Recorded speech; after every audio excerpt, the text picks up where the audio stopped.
Good evening. I'd like to call this meeting of your Westland City Council to order. We will begin tonight with the Pledge of Allegiance led by Councilwoman Melissa Sampe.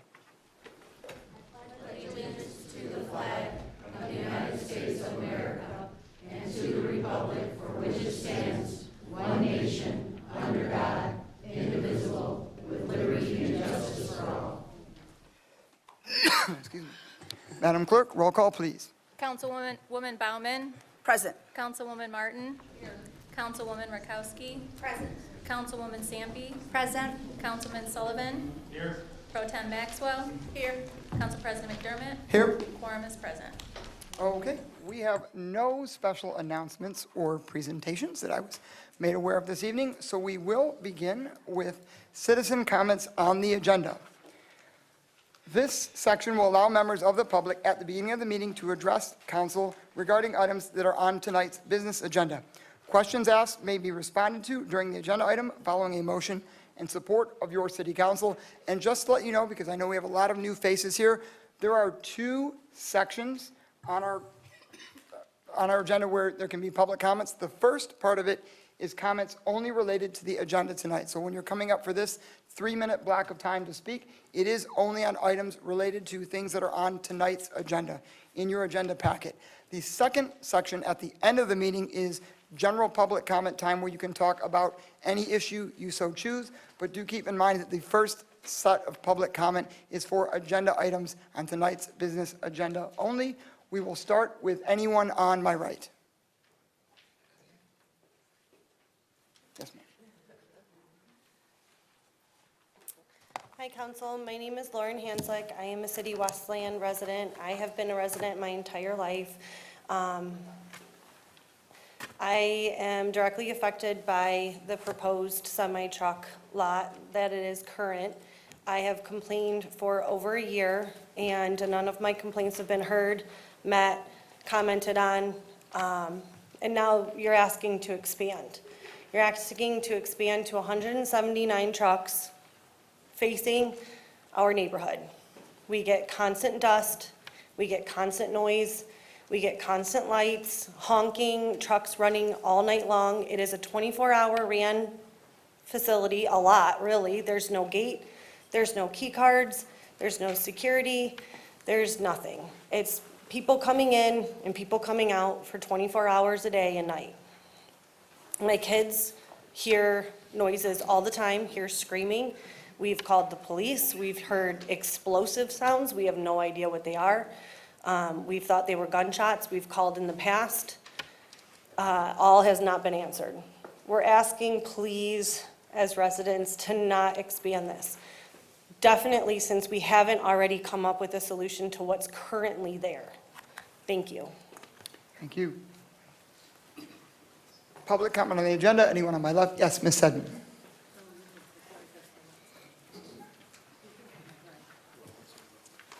Hello. I'm here about the truck issue also. I had asked council to drive by Cherry Hill to see how the traffic flow would go. And since Cherry Hill is a Wayne County maintenance road, I wanted to know if there are any accommodations or if you saw any problems when you drove past Cherry Hill with the congestion and the trucks coming and going. So that's my concern, and I vote no, and I, however, defer to the council's comments. Thank you. Thank you, Ms. Sedden. On my right, who would like to speak? Yes, ma'am. Hi, good afternoon. My name is Alicia Rodriguez. I'm originally from Miami Beach, Florida. I moved here approximately 2 years ago to find a place good for my children, you know, better education here in Michigan. And I chose the city of Westland as my first homeowner here. I wasn't expecting for a trucking company to come near my neighborhood where I have my children playing outside. One of my youngest, who's four years old, is borderline asthmatic. And to have, from my understanding, there's going to be concrete trucks going to be there also. That can actually push her to become an asthmatic. I don't know if you heard, I'm sure the chief of police knows, there was sex traffickers in our neighborhood on that block. And to have these trucks coming in and out, who's to say what's going to be taken out and in of our area? Whether it's a towing truck company, semi-truck company. I vote no for this to come to our city. It's not appropriate. Why don't we spend some money on like some elderly facilities, some type of more parks, you know, for the children to have fun. There's one nice one next to the police department, but that's pretty much it. That's in Westland, you know. So if we're gonna bring in money to build something, let it be for the community and not something that's gonna affect the community. Thank you. Thank you, ma'am. Is there anyone on my left? And back to my right. Yep, Mr. Hopkins.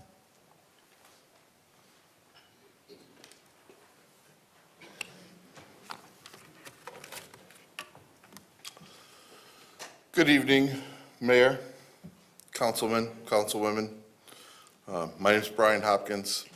I live on Florence Street. And I'm living with the reality of what you're being asked to approve. We experience the impacts of the current truck yard, diesel fumes, dust, vibrations that literally will shake water, literally shake water while it's sitting on a table in my home. You can feel it. This proposal will double the size of the trucking plant from 3 to 7 acres of semi-trucks. That would be 173 semi-trucks, 24/7, directly next to residential homes. Planning Commission reviewed this carefully, and they denied it 6-1. You don't get to see everything that the Planning Commission got to see as far as evidence that was presented, complaints that were made. I don't believe that you got to see any of this, but the Planning Commission did, and they voted it down 6-1. This is not a theoretical impact. We are not guessing what might happen. We already know.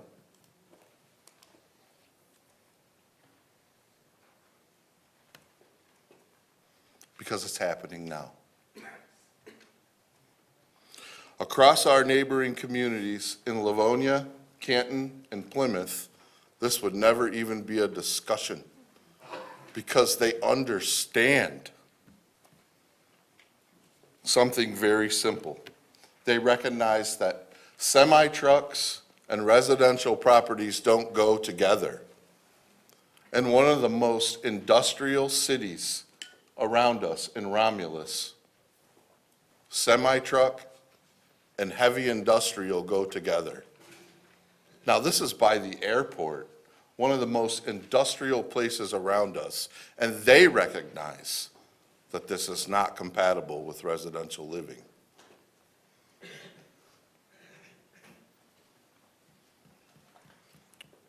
Can this council find it to put a 24/7 semi-truck facility in a residential neighborhood? We're asking you to uphold the Planning Commission's decision. Thank you. Thank you, Mr. Hopkins. Is there anyone on my left? Anyone on my right? Yes, ma'am. I'm also talking about the trucking facility. I've been on Florence for 26 years. I can't keep my windows open. My house has to be cleaned outside, power washed a couple times a month because of the dust. You don't dare leave your car out in the driveway. If I take my dogs out at night or early morning, sometimes some of the employees that are leaving their trucks over there are walking down my street to go to the corner gas stations. We don't have streetlights. But I've got these people walking down the street from there on my cameras because I have to have cameras. Please vote no. Thank you, ma'am. Is there anyone on my left? Yes, Mr. Warren.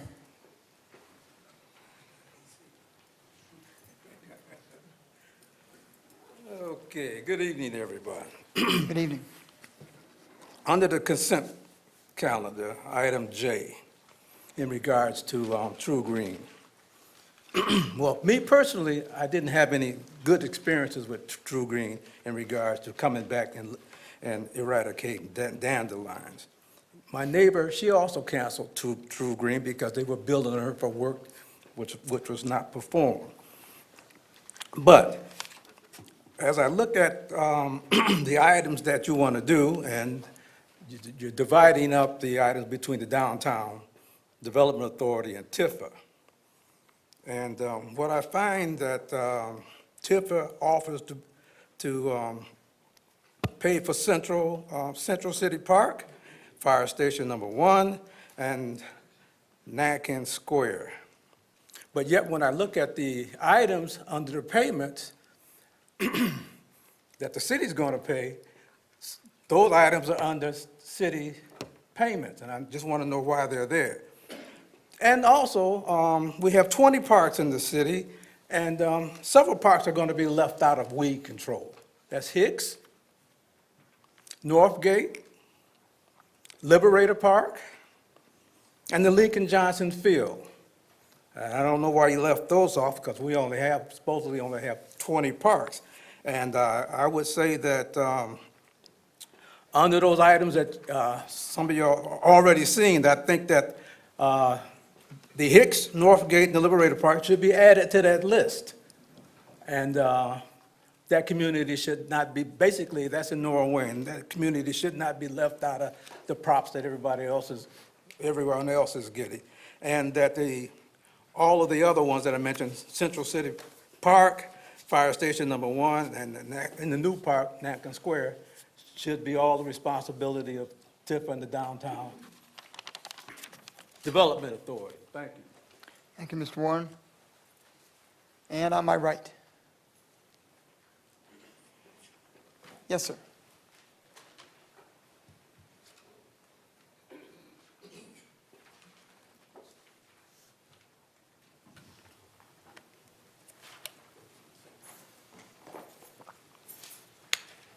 Good evening, my name is Jerry Minch. I'm a resident on Brandon Street for 55 years.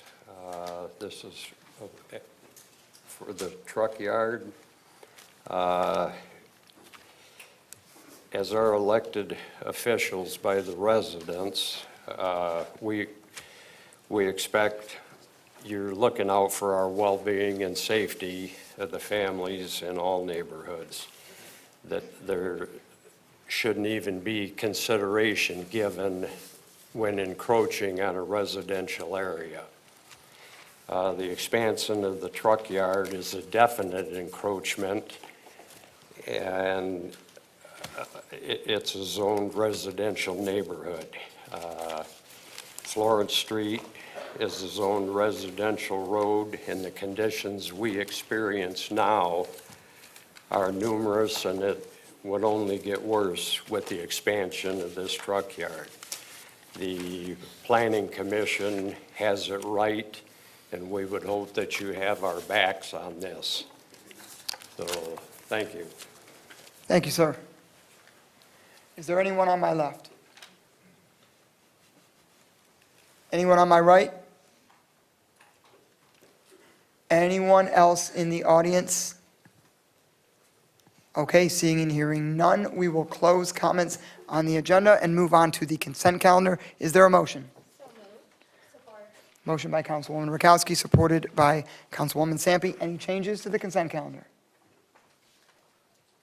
Thank you for giving me just a moment. Yes, please. Yes, I would like to move item J. To new business. Business. Okay, there's a motion to move item J to new business 1A. There's support by Councilwoman Sampe. Madam Clerk, roll call, please. Councilwoman Baumann. Yes. Councilwoman Martin. Yes. Councilwoman Rakowski. Yes. Councilwoman Sampe. Yes.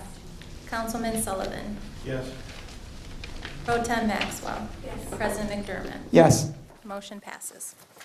Now back to the consent calendar as amended. Are there any other changes to the consent calendar? Not at this time, thank you, Council President. Any other changes to the consent calendar? Any dissent? Any dissent? Hearing and seeing none, motion passes as amended. Council has approved the following consent calendar items: minutes of regular meeting held March 16th, 2026, minutes of study session held March 16th, 2026, request from Canton Community Foundation for a special one-day liquor license to sell and serve alcohol at a fundraising event at Westland City Hall on July 21st, 2026, from 6 p.m. until 10 p.m.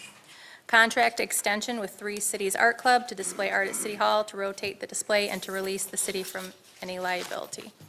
Request from Elliott Elementary to waive the administrative fees to hold their kindergarten celebration event on Friday, June 5th, 2026, from 9 a.m. until 1 p.m. at Central City Tatton Park. Approval of request from P.D. Graham Elementary to waive the administrative fees to hold their 5th grade celebration event on Monday, June 8th, 2026, from 4 p.m. to 8 p.m. at Central City Tatton Park. Approval of request from Face Addiction Now to waive the administrative fees for Westland City Hall to hold their event on Monday, August 31st, 2026, from 5 p.m. until 9 p.m.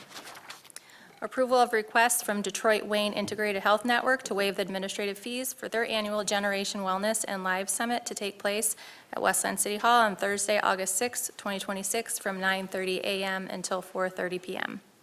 Approval of bid from Ellsworth Industries on an as-needed supply of sand, slag, and gravel for the Department of Public Service. Adoption of prepared resolution to modify the City of Westland local street system map. Adoption of prepared resolution accepting the dedication of right-of-way of Carly Court and to certify it as a local street number under Act 51. Adoption of prepared resolution accepting the dedication of right-of-way for the internal roads of Madison of Westland and to certify them as local streets under Act 51. Adoption of prepared resolution accepting the dedication of right-of-way for the internal roads of Marley Woods and to certify them as local streets under Act 51.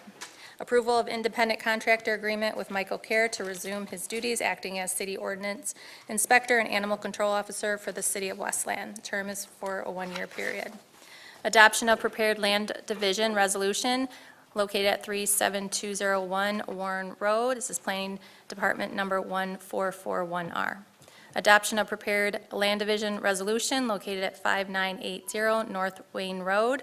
This is Planning Department number 2251. Approval of purchase of one replacement scissor lift trailer from Joe's Trailer. Approval of purchase of one utility terrain vehicle with plow package from Massimo.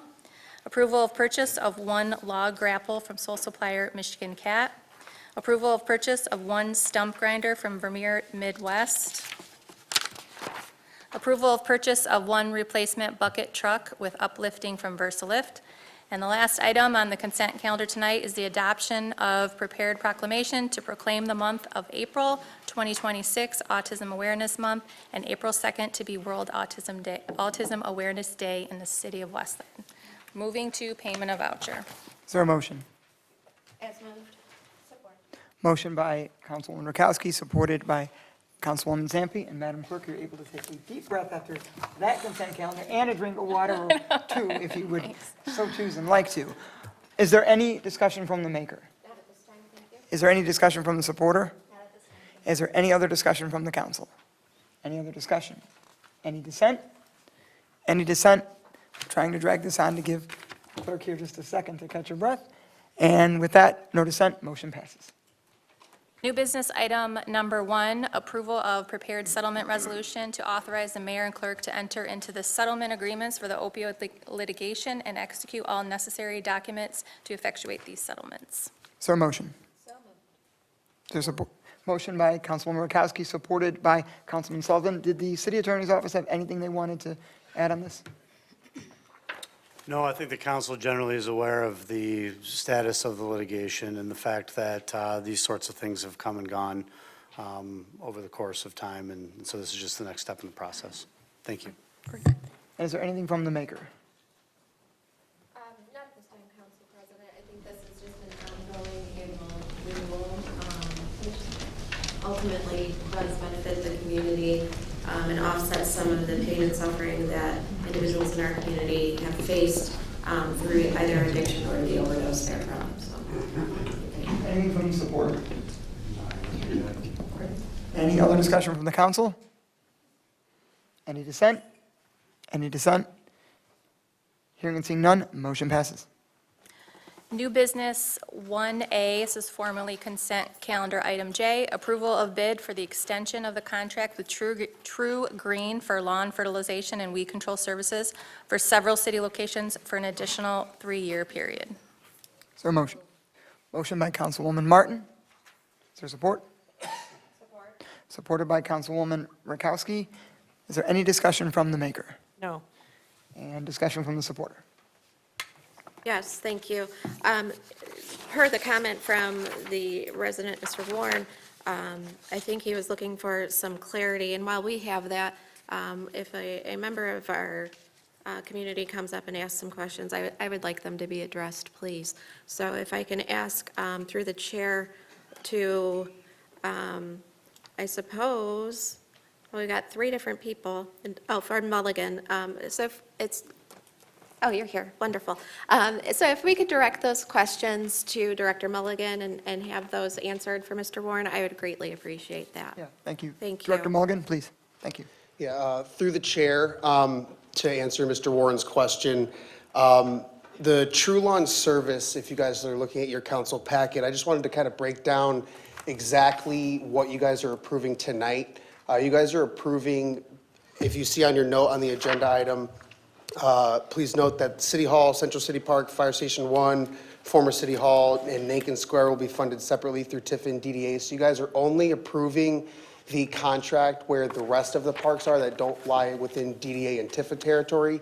To answer Mr. Warren's question on Hicks Park, Northgate, and Liberator, I've been working with True Green for a few years now and trying to get them to provide a better service, and I feel like we've gotten there.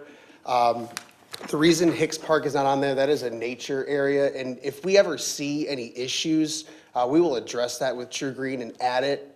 We've added a few different parks in the past few years. Stottlemyre Park, for instance, was just added last year, as well as Voss Park and a few others as well.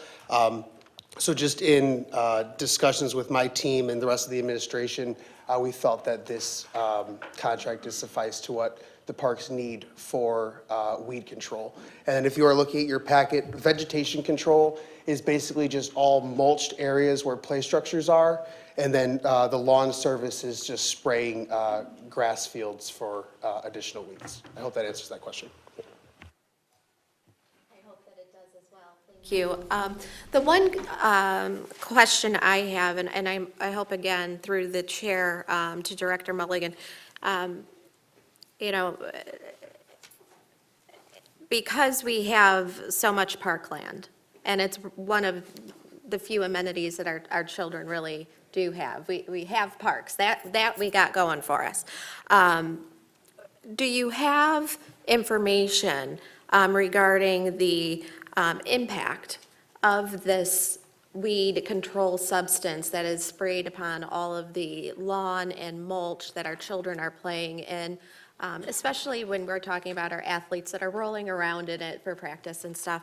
I know personally I am greatly affected by any of the weed and feed type things. So I'm venturing to guess this isn't an organic product, but if you could give us an idea of what True Green has said in terms of how that would affect the people who are on the lawn. Through the chair, and that is an excellent question, Councilman Rakowski. When it comes to lawn service and they are spraying fields and mulched areas, True Green is required to put those small little signs that you see, and they are required to put those in any area where a resident or a non-resident would see that, so it does need to be. I have been instructed by True Green that once the grass is dry, it is safe to operate on. Okay, I greatly appreciate that. I know as a parent myself and as somebody who does deal with a lot of high histamine, that's always a concern of mine. And I just always want to make sure that we're trying to do the best things that we can for our kids. Do you happen to know that if it is re-wet, say it's dried, it rained overnight, I'm not talking like dew, does that get reactivated, or once it's dry, it's considered safe? So through the chair, once it is dry, it is safe. Okay. I'm going to beg to differ, just because I get allergies, and at Central City, that was what happened to me. I actually had to get ambulatory care for that. But I would like to express that I don't feel that there are enough signs that are put out. One at Central City didn't really do it for me, so not to inundate and litter, but if we can have a little bit more attention paid to the fact that there are pesticides and chemicals being put on the grass areas, that would at least, bring a little bit more attention to the residents and non-residents that might want to enjoy those parklands. Through the chair, that should not be a problem at all. Thank you. All set, Councilwoman? Yes, thank All right, you. thank you. Is there any other discussion from the council? Any other discussion? Any dissent? Any dissent? Hearing and seeing none, motion passes. New business item number 2, approval of purchase of 1 commercial motor vehicle for the police department, total not to exceed $85,000. Motion by Councilwoman Martin, is there support? Supported by Councilwoman Rakowski. Is there any discussion from the maker? I looked at the bid for this. I think it's a great idea because it'll also bring revenue to the city. Speaking of commercial vehicles and semis. I only had one question that I told the police chief earlier was to please check into the glass tinting amount. Looked a little high to me. Okay. Looked like it was enough for 10 vehicles. Thank you, that's all. Anything from the supporter? Thank you, Council President.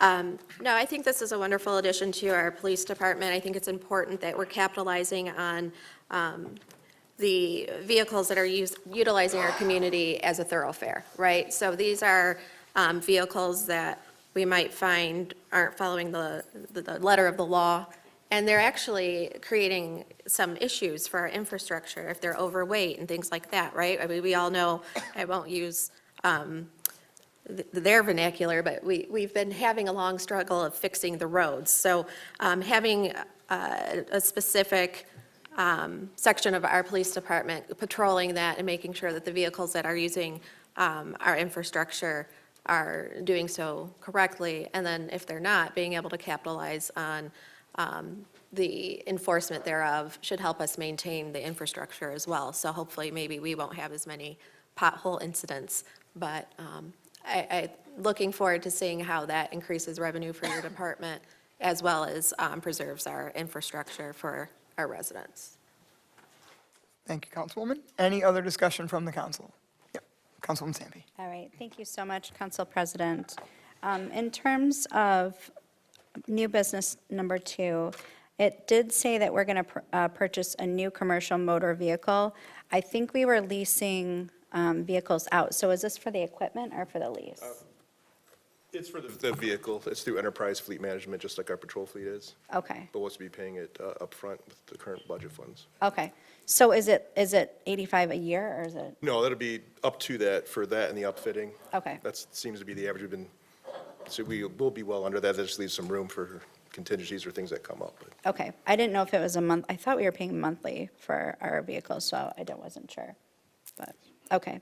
Okay, thank you. Thank you, Council President. Just wanted clarity on that. Absolutely. Any other discussion from the council? Any other discussion? Any dissent? Any dissent? Hearing and seeing none, motion passes. New business item number 3, approval of marijuana license amendment application submitted by Thanos LLC for a change in ownership structure. Is there a motion? Motion by Councilwoman Martin. Is there support? Supported by Councilman Sullivan. Director Yu, did you have anything you wanted to add on this? I just have a quick summary for the City Council about this matter. On February 18, 2026, the Marijuana Business Selection Committee reviewed an amendment application from Thanos LLC. It's a currently licensed marijuana business located at 8455 North Inkster. It's one of our 2 retail marijuana businesses that hold one of 2 marijuana business licenses. The applicant is requesting approval to modify its ownership structure. This request does not involve a transfer of the municipal license to a new entity, nor does it involve a relocation. The licensed entity will remain Thanos LLC with a new ownership structure. Under the city's marijuana business ordinance, licenses are non-transferable. However, ownership changes are permitted with City Council approval. The current sole owner is Jeffrey Yatuma, and he proposes to transfer ownership to a group of 9 individuals, all of whom have been pre-qualified by the Michigan Cannabis Regulatory Agency. There are affidavits filed with the city confirming no prohibited relationships with city officials in compliance with the marijuana business ordinance.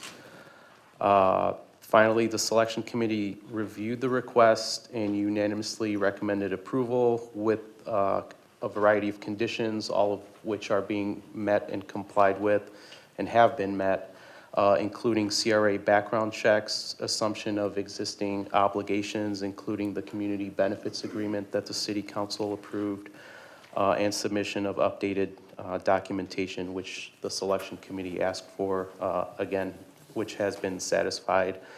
The selection committee, again, which is made up of both of our chiefs and myself, are recommending approval. I believe there's an attorney in the audience representing the new ownership group. That's all I have for you. Thank you. Thank you, Director. Would the attorney like to come forward? Did they have anything they wanted to add? Only if you guys had any questions, otherwise I'll let it Yeah, just in case the council has questions, if you have. Good afternoon, Council. Good afternoon, Mayor. My name is Hassan Zaror. Is there anything from the maker? Can you tell me if all these people are related or not? None of them are related to each other. Okay, that's what I need to know. Thank you. All set there? Anything from the supporter? No. Okay. Any other questions from the council? Yes. Councilwoman Rakowski. Hi, could you list for the record the 9 individuals that the ownership's being transferred to, please? I can, my phone is over there. Off the top of my head, there's Reef Hamadi Mubarak, Ali Mazloum, Hassan Zaytoun, Mark Fleming, Imad Haidar Diab, and I can go to my phone to check some more, but all have been vetted by the CRA. We have submitted an amendment application to the CRA for this amendment as well, which has been approved by the state. Thank you. You're welcome. All set? Okay. Any other discussion from the council? Any dissent? Any dissent? Hearing and seeing none, motion passes. Thank you. New business item number 4, approval of special land use and site plan modification for proposed assistant living retail plaza at 8543 Inkster Road, west side of Inkster Road between Joy Road and Ann Arbor. This is case number 1220B. Is there a motion? So moved. Motion by Councilwoman Rakowski, supported by Councilman Sullivan. Director Ayub. Thank you. The subject property here consists of approximately 1.72 acres. It's been combined now. It originally was 2 separate parcels. It's zoned CB3, General Commercial Business. Tonight, the petitioner is requesting approval to construct a two-story building in the rear that will accommodate a assisted living facility and a retail plaza along the frontage over here near Inkster that will accommodate retail and office uses. The assisted living component requires both site plan and special land use approval.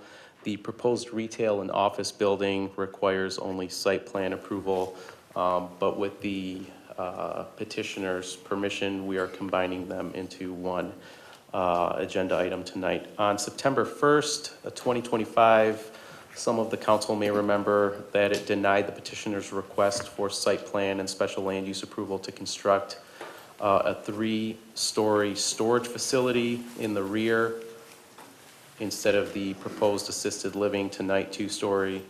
And it had the same sort of footprint at the front, the retail and office plaza that I just mentioned. The proposed 3-story storage building required a height variance, and there were several concerns raised by residents. The Planning Commission and the City Council ultimately asked the petitioner to go back to the drawing board and reconsider the proposal. Fast forward several months later, we have this project coming before us. Some site plan elements similar to the previous site plan. The site will utilize a one-way circulation pattern with entrance at the northeast driveway here. People frequenting the site can come into this location here for parking for the retail and office space, and over here as well. There's 2 bays of shared parking for the assisted facility in the rear. The site contains 64 off-street parking spaces, which is compliant with the zoning ordinance requirement for both of these buildings. The proposed development is not expected to cause any traffic concerns. The site plan proposes landscaping and buffering areas throughout the site that are in compliance with the zoning ordinance. There's a 20-foot landscaping buffer containing trees and a 6-foot tall masonry wall proposed between the residential and the commercial property here in the rear. The landscape plan proposes screening along Inkster Street side as well and throughout the parking areas in conformance with the zoning ordinance. The proposed retail plaza will be constructed primarily of brick, limestone, and metal paneling. There's a rendering in your packet and on the screen. The Planning Commission did recommend approval subject to one condition, which is being complied with, and that is for an outdoor seating area for the residents of the assisted living facility, approximately in this location here, which will be drawn on the final building permit application plans when they come in. I know the developer, the petitioner and property owner is sitting up there to your right in front. I'm happy to answer any questions on behalf of the administration, and he can talk about the project if you wish. Thank you. Thank you, Director Ayub. And would you like to add anything before we turn over to the council? My name is Nasser Shukair, and I'm here to answer any questions. As Mr. Mo explained the project, what we're intending to do here. Okay, great. Is there anything from the maker? Anything from the supporter? Yeah. Councilman Sullivan. Sorry, just briefly, I did watch the Planning Commission meeting on this, and it appeared that this development alleviated the concerns that the neighbors behind were having. There's no parking and really no traffic that should be needed to go on the back end of the property, other than to pass through if somebody were to drive through. So at least from what I saw, this seems to take care of the concerns that residents had with the prior development that was going to be higher with lighting and cause some issues. Mo, if you can just confirm that that is the outcome that you heard from the residents? Yeah, yes, that is largely true. Just for transparency, if anyone did not watch the meeting, there was there is a resident that lives along this property line. She came out, she was more interested in knowing what the project was, and she had previously expressed concern for a 3-story building. She did not have any major concerns that I recall against this project. Traffic will use this circulation drive. I think most of it will be just pass-by traffic getting out of the site. So no stalling or idling or parking back there, so that should not be of a big impact on the residential area. There was only one resident who spoke. Okay, thank you, that's all I have. Thank you, Councilman Sullivan. Is there any other discussion from the council? Yes, Councilwoman Baumann. I want to say thank you for coming back with this. I was definitely one of those people that heard the residents before, and I do remember some of the concerns, and obviously the 3-story, and I think there, if I remember correctly, there might have been a variance because of the 3 stories even.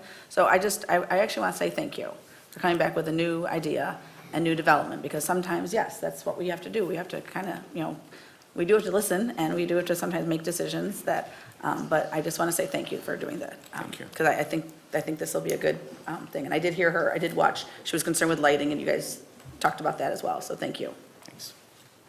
Thank you, Councilwoman Baumann. Any other discussion from the council? Yes. Hi, what is your vision for the retail? At the retail, so probably What type of stores, what is your? the retail is going to be, the upstairs is going to be an architectural firm, which is I'm going to be the one who's running that firm. It's our firm. And downstairs, we're going to have about 1,000 square feet, the printing shop. Then probably we're going to have a daycare or a laundromat in the bottom. So one of these two. Thank you. Oh. That's all. Thank you. That's it. Any other discussion from the council? When do you anticipate breaking ground and starting this project? As soon as I get approved. Okay, ASAP. All right, making it nice and easy. Guys. Well, again, as my colleague, Councilman Baumann said, thank you for coming back before the city and the council for a new project, listening to the residents over there who had concerns with the initial development, and coming back and sticking with us on this one. Any other discussion? Any dissent? Any dissent? Hearing and seeing none, motion passes. Best of luck. Thank you. New business, item number 5, approval of special land use and site plan for proposed drive-through coffee shop at 37201 Warren Road. This is Planning Department number 1441Q. Planning Commission Administration recommend approval, contingent upon departmental requirements and recommendations. Motion by Councilwoman Samp. Is there support? Support. Supported by Councilman Murkowski. Director Ayub. Thank you. The subject parcel here was newly created last month by the City Council via Land Division. It's approximately 30,000 square feet. It's a parent parcel of the Meyer overall parcel. The subject site is currently vacant, Zone CB3, General Commercial Business District. Tonight, the petitioner is proposing to construct a 7-brew drive-through only coffee shop on the property, requiring site plan and special land use approval. The business is proposed to be open Monday through Sunday, 5:30 a.m. through 10 p.m., 7 days per week. The site will be accessed via several existing driveways located throughout the Meyer parent parcel, all of which will be maintained. We're not modifying or adjusting any of the existing curb cuts for this project. The proposed development complies with all applicable parking and drive-through stacking requirements. There's landscape screening being provided throughout the site in compliance with the zoning ordinance. They are also providing additional landscaping not required in this new island that is being proposed, which was a request of the Planning Department and a recommendation by the Planning Commission, a condition by the Planning Commission. The proposed building is being constructed primarily using masonry, decorative panels. The elevation drawings showing the rendering and the colors are on the screen. The site plan was accompanied by a traffic study, which is required for drive-through restaurants, coffee shop, and other establishments. It was prepared by an outside certified traffic engineering consultant, and it found no significant impacts on adjacent roadways or the existing site or the proposed site layout. The Planning Commission heard this case in March and is recommending approval subject to 2 conditions that are being complied with as well. Number 1, the installation of a sign here, one face reading "Do not enter," the other face reading "Stop." And the other I mentioned was for landscaping to be installed in this island that is being constructed here to adjust traffic flow. I know 7-Brew is very excited that they've already submitted their construction documents. I think they're here in the audience somewhere. I'm happy to answer any questions on behalf of the administration. Thank you. Thank you, Director Ayub. Would the petitioner like to come forward?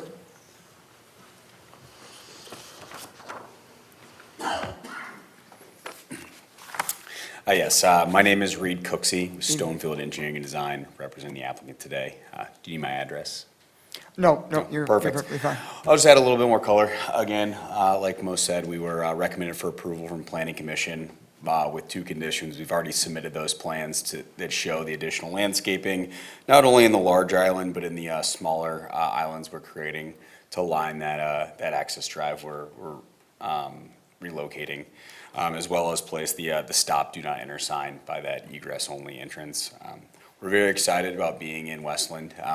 7-Brew Coffee is a new coffee concept that's coming to Michigan. The first couple have actually opened recently, and this would be kind of one of that first batch to come through. And it's growing rapidly. A little bit of the model is there's no indoor seating or anything. It's very drink forward. There's no food or anything like that. It's just taking the idea of a commuter coffee shop and kind of taking all the frills out of it and just serving a good product for commuters and people that are on their way. And we're very excited about this location and being in the city of Westland. Wonderful, thank you. Is there anything from the maker? Yes. Thank you. Thank you for choosing Westland. After, I think it was probably like a month ago, we had this come forward, and I'd never heard the concept. So I went home and I talked to my son, who's 19, and he said, "Mom, you need to get with the times." So he's driving to Lincoln Park on a regular basis. And I see the line that's backed up on Southfield. So I know that it's going to be a hit, My only, I guess, not even concern, I think it's something that can be addressed, is that we're not going to have a backup on Warren Road between Meyer traffic and people coming in. I think at the start, it's probably going to be overwhelming, just people in the parking lot. But I know that, I was just talking to our fire chief, and I know our police chief will weigh in on that. But that's something that possibly may be an issue down the road, I believe, just because of the excitement. Yeah, I'm looking and forward that's to it. kind of why, again, they're really pushing open quite a few stores this year all around. As you mentioned, that was the first location, so Yeah. create quite a buzz, and that site is actually pretty unique. It's on its own parcel, right abutting the Southfield Road right there, where the backup. We're accounting for 15 stacking spaces, but we can accommodate a lot more on our parcel before it would have any spillover. And then one of the things that we really pride ourselves on, with 7 Brew is just the throughput times. Typical coffee user, a Tim Hortons, a Starbucks, it's going to take you 5+ minutes to get through the queue. We average around 3, so we're about half the time. And then because there's no menu boards or anything, it's all done on your phone or by employees walking out with an iPad, taking it quickly. You can get off the site even if you're not even at the front of the line because of how the queue works there. And then just familiarity. Again, that was the first location. People weren't super familiar with how to order, how these things went, and then just as these places open up, people get more familiar with it.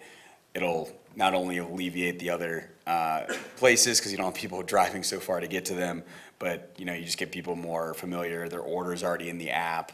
They can just come, click order, and pick up their stuff and go. So, that's we've already seen it with that location. The first month or so was definitely a little bit hectic, but it's already slowed down. And just with this and like the traffic study showed, we do have enough stacking where Warren Road should not be impacted. Again, the Meyer Drive should also not be impacted as well.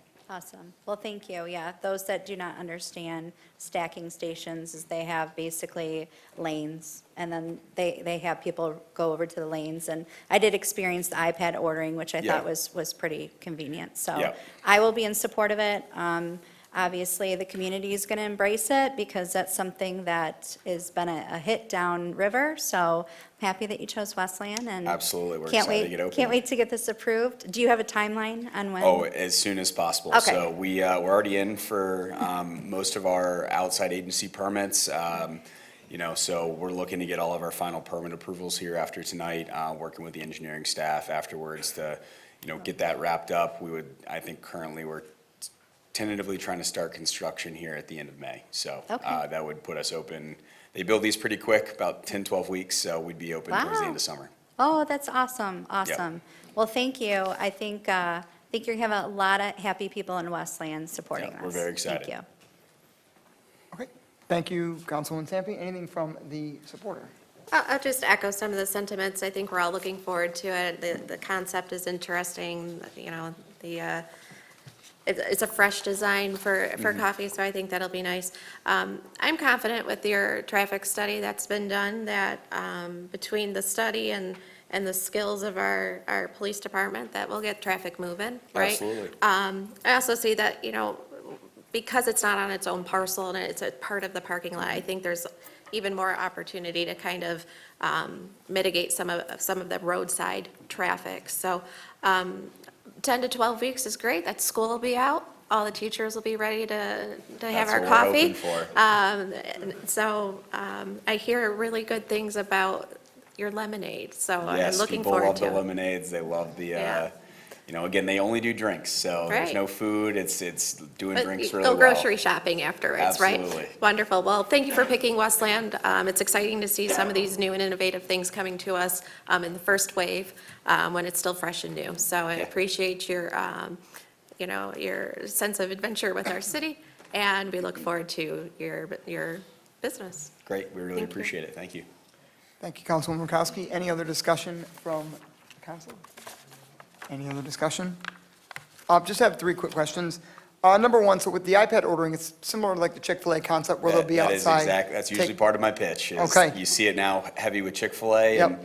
And, there's no window with 7 Brew. There's a sliding door that the employees walk out to bring you your coffees and stuff. So they're not leaning out a window. It's not old school. And that's why we have that striped area in between the two order lanes, and we have the sidewalk that abuts the inner lane as well, because that way they can run out, take your order, and leave. And then again, you can order via your phone as well. Okay. Second question, maybe you mentioned this and I just missed it, or missed it when I watched the planning commission. Is this a franchise-owned location or is it corporate-owned? It's a franchise. It's franchise-owned location? Yes. And then my third and final question, are your baristas unionized or are they just? I'm not sure. Okay, all right. Well, thank you very much for that. Any other discussion from the council? Any dissent? Any dissent? Hearing and seeing none? Oh, sorry. Councilman Sullivan. I had a question. Yeah, just briefly regarding trash cans. Yes.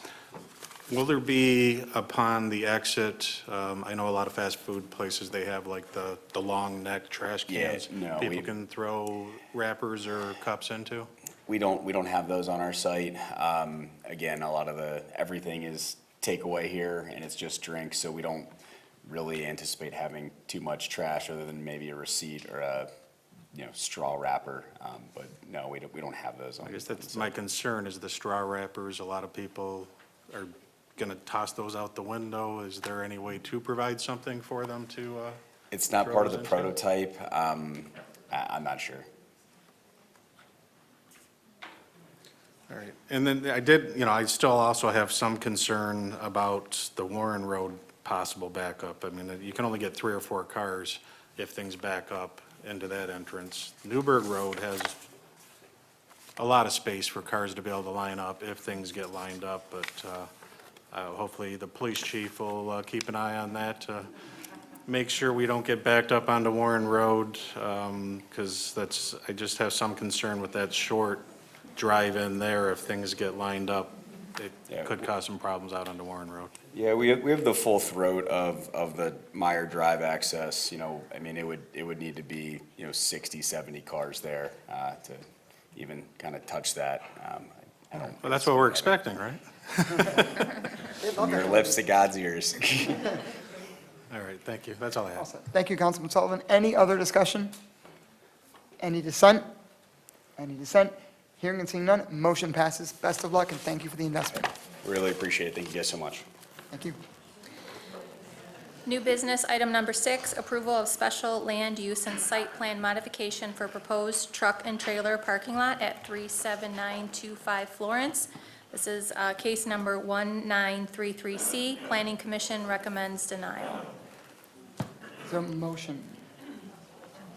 Yes. Council President, I move that we deny the special land use and site plan modification for the proposed truck and trailer parking lot for the reasons of our ordinance 13, section 13.4.1, item D, that it is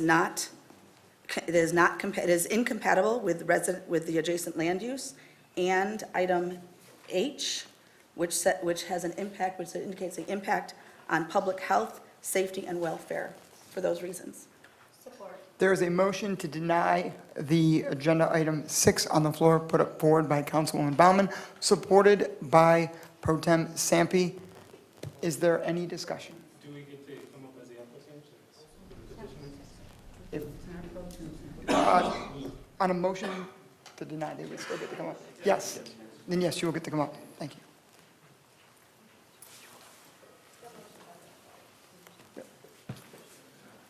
Good evening, council.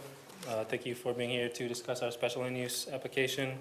My name is Mitch Stark with the Omar Group. I'm the engineer on the project. With me, I have Tony Kalo, the petitioner, and I have Michael Weiss, his attorney.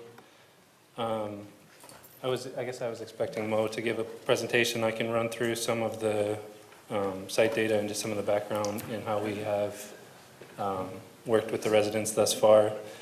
We originally submitted this project in April of last year. We received initial feedback from the residents that they were heavily opposed to the project.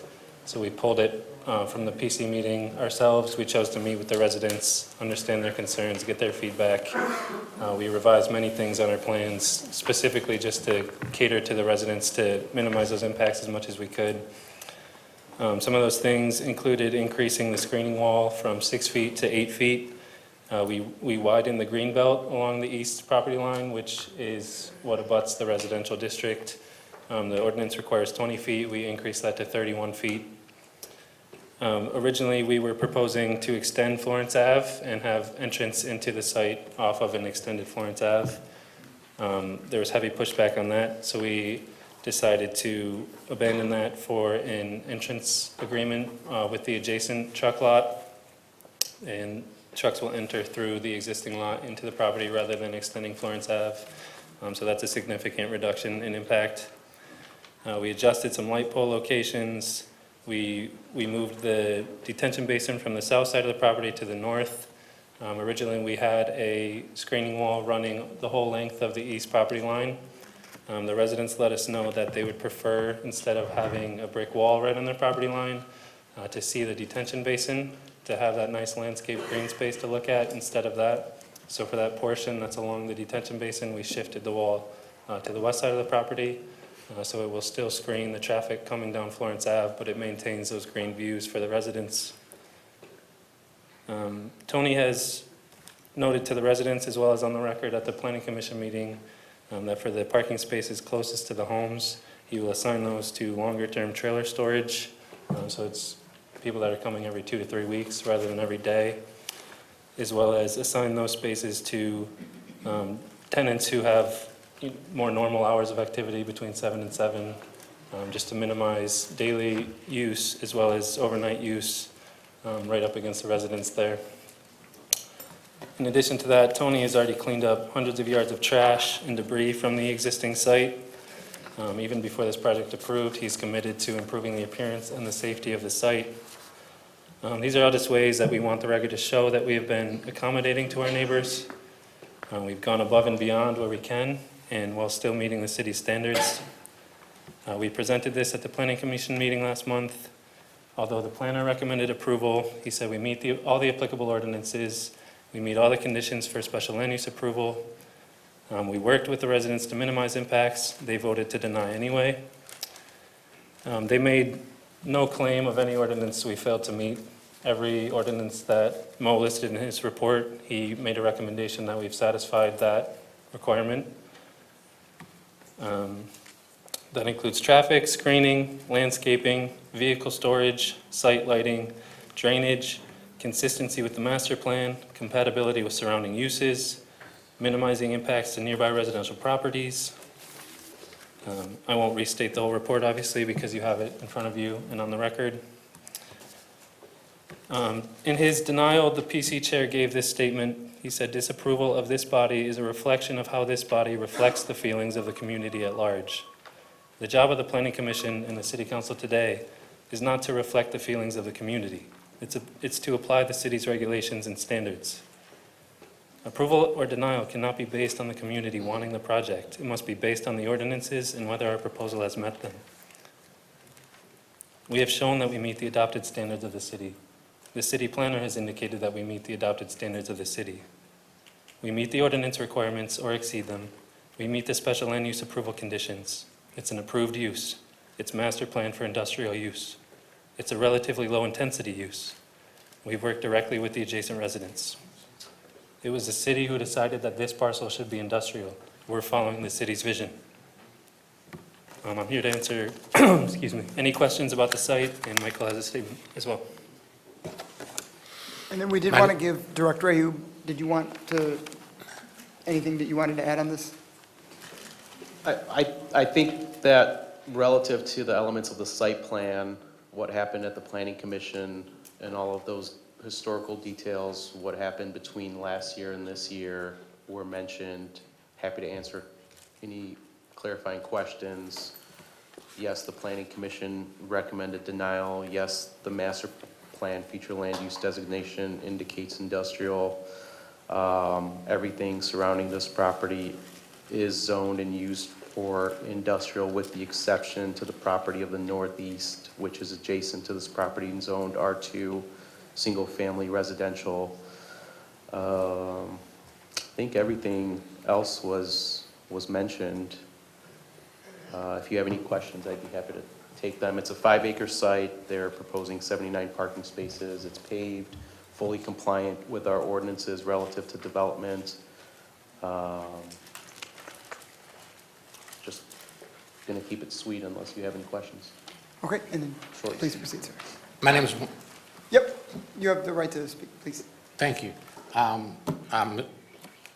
Good evening, everybody. My name is Michael Weiss. I'm an attorney at Howard & Howard.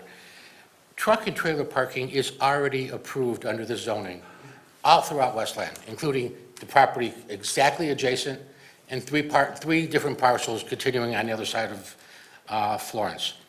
The adjacent site is owned by Mr. Kalo.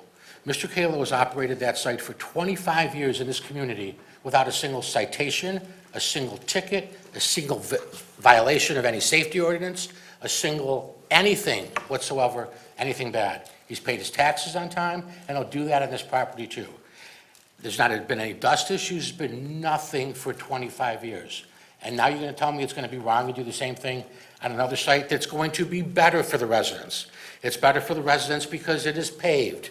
The current site is not. It's going to be better because there's an 8-foot wall to block the light from getting into the residential community. It's going to be better because there's a berm with trees to make it look even nicer. It's going to be better because there's no access to residential streets from the property. None at all. In addition, the long-term rentals, and he has some where the people come and drop their truck off for 3 weeks. Those are going to be parked closest to the residential, so there's less of any problem with the residential. And we've already agreed at the Planning Commission to add porta-johns and to have some security come by every once in a while. It is. Please. Can I ask not to be interrupted? One person at a time, please. We do have to allow this gentleman the opportunity to speak. Petitioner is speaking, one person at a time. Thank Continue, you. sir. It is compatible with the current zoning because it's allowed. It's in the same area. And to say that it's safety, there's not been a single safety issue for 25 years at all. The uses of the property that we could do otherwise would all be worse in terms of if I was a neighbor. We could do a data processing plant. We could do a motor vehicle repair shop. Lots of noise there. We could have a microbrewery where people are there 24/7. And by the way, the argument that we're open 24/7 is just a lie. There's not a single thing anywhere saying we're open 24/7. They get their cars in the morning and they drop their trucks in the morning and they drop them off at night. It is not a 24/7 hour business. So anybody saying that was just completely lying. Please, hey, excuse me, one person at a time. One person at a time. So Please continue. that's not true, but we could also do a light manufacturing plant. All those would increase traffic, increase noise, increase light, increase usage, and have more people. Instead, we have 70 parking places. At most, it is accessed 2 times per day, a lot less than any place else. The Planning Commission written report, and you have it in front of you, says we satisfy everything. Everything. And it goes through it. It says we eliminate any going to Florence Street. We improve the buffers. We've improved the greenbelt. Future industrial use on this site under your master plan is industrial. The application for standards are as follows. The location will be within the district will minimize the impact of traffic. They write the expected traffic is not anticipated to negatively affect surrounding properties because we're not going to be on the residential roads. 2, minimize the impact on the surrounding properties. They write the site contains required screening, so we've complied with that. They say the site complies with all landscaping and screening requirements for parking of semi-trucks and trailers. They say there's no new construction of buildings. We satisfy the wetland requirements because there is no wetland in the area. It says the siting and drainage is provided are in accordance with the ordinance and will not have an effect on the property. The third thing we have to show is that there will be enhancements to the neighborhood. We have enhanced it with the landscaping. They say that. It says the site complies with the landscaping requirements. They wrote that. They write that the proposed use is consistent with the master plan's future land use designation and the adjacent industrial uses, all of which are truck parking lots. No known detrimental effects will be imposed on the environment. They wrote that. The proposed land use should not generate traffic. It's supposed to be an extension of the adjacent business. They say it's consistent with the adopted master plan, and the proposed use is compatible with the surrounding usage. They say it's reasonable, consistent, and represents an appropriate use of the property that is zoned. They did a favor for their board member and said no, but they said no without a single reason, and there isn't a valid reason to deny it. Despite a favor for a board member and for people who are standing up and are upset, we do not want to file a lawsuit. We are good corporate citizens. We've been here for 25 years without an issue. But if we meet every single requirement as noted in writing by the Planning Commission, a court is going to reverse this. You know it, I know it, and everybody here does as well. And we'll have damages for that too, because every day we're shut down, we're losing money. We don't want to do this. We want to be a good corporate citizen like we have been for the last 25 years. The final thing I have to say is this, or I have one more thing after that, I'm sorry. Every argument that people got up there and said, they ignore the fact that we comply with the zoning. They ignore the fact that we satisfy every requirement under the statute. They ignore the fact that there is no legal basis to say no. They ignore a 25-year history of absolutely no violations whatsoever. We're not here to gain popularity, to do favors for friends. We're here to follow the law.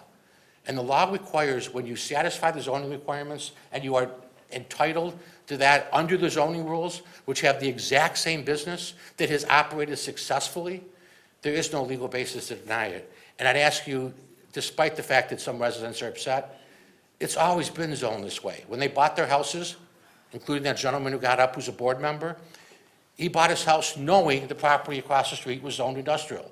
For him to complain now that it's going to be used, that's just not fair. We bought the property in good faith. We proposed and satisfied every requirement. We'd ask that you follow the law as opposed to following something else, because we simply want to move forward and do what we're entitled to do. And if you have any questions, Mr. Caleb can certainly answer them as well, ask them myself and the engineer as well. Okay, there's a motion to deny on the floor. Is there any discussion on the motion to deny? Councilwoman Baumann. As my motion indicated, one of the things, I asked a lot of questions about what this was, and I asked a lot of questions about special land use. As I understand it, and if I need to be corrected, I'm hoping to be that, but special land use allows us to actually apply, in our ordinance, it allows us to apply general standards with the idea that if they're met, you would approve a special land use. So there is a comfortability of saying, okay, we want to work towards approving a special land use. However, there are reasons in here that would indicate why we would not approve them. And there's nothing that actually says that it has to be how many of those. And based on the things that I have seen and the things, all the other things, and I'm going to repeat that, 13.4.1, item D, says the special land use shall not interfere with the use and will not adversely affect adjacent property. When I hear that, I think, okay, there is an existing trucking facility, but now the buffer between the facility and the current residents will be reduced. And so that has been clearly identified that is adversely affects adjacent properties. The other thing I saw was H, impact on public health, safety, and welfare. An 8-foot wall is great, but diesel, a lot of things do not care whether there's a wall there. I understand it says here, what it says is that whether this requirement has been met, consideration shall be given to the production of traffic, noise, vibration, smoke, fumes, odors, dust, glare, and light.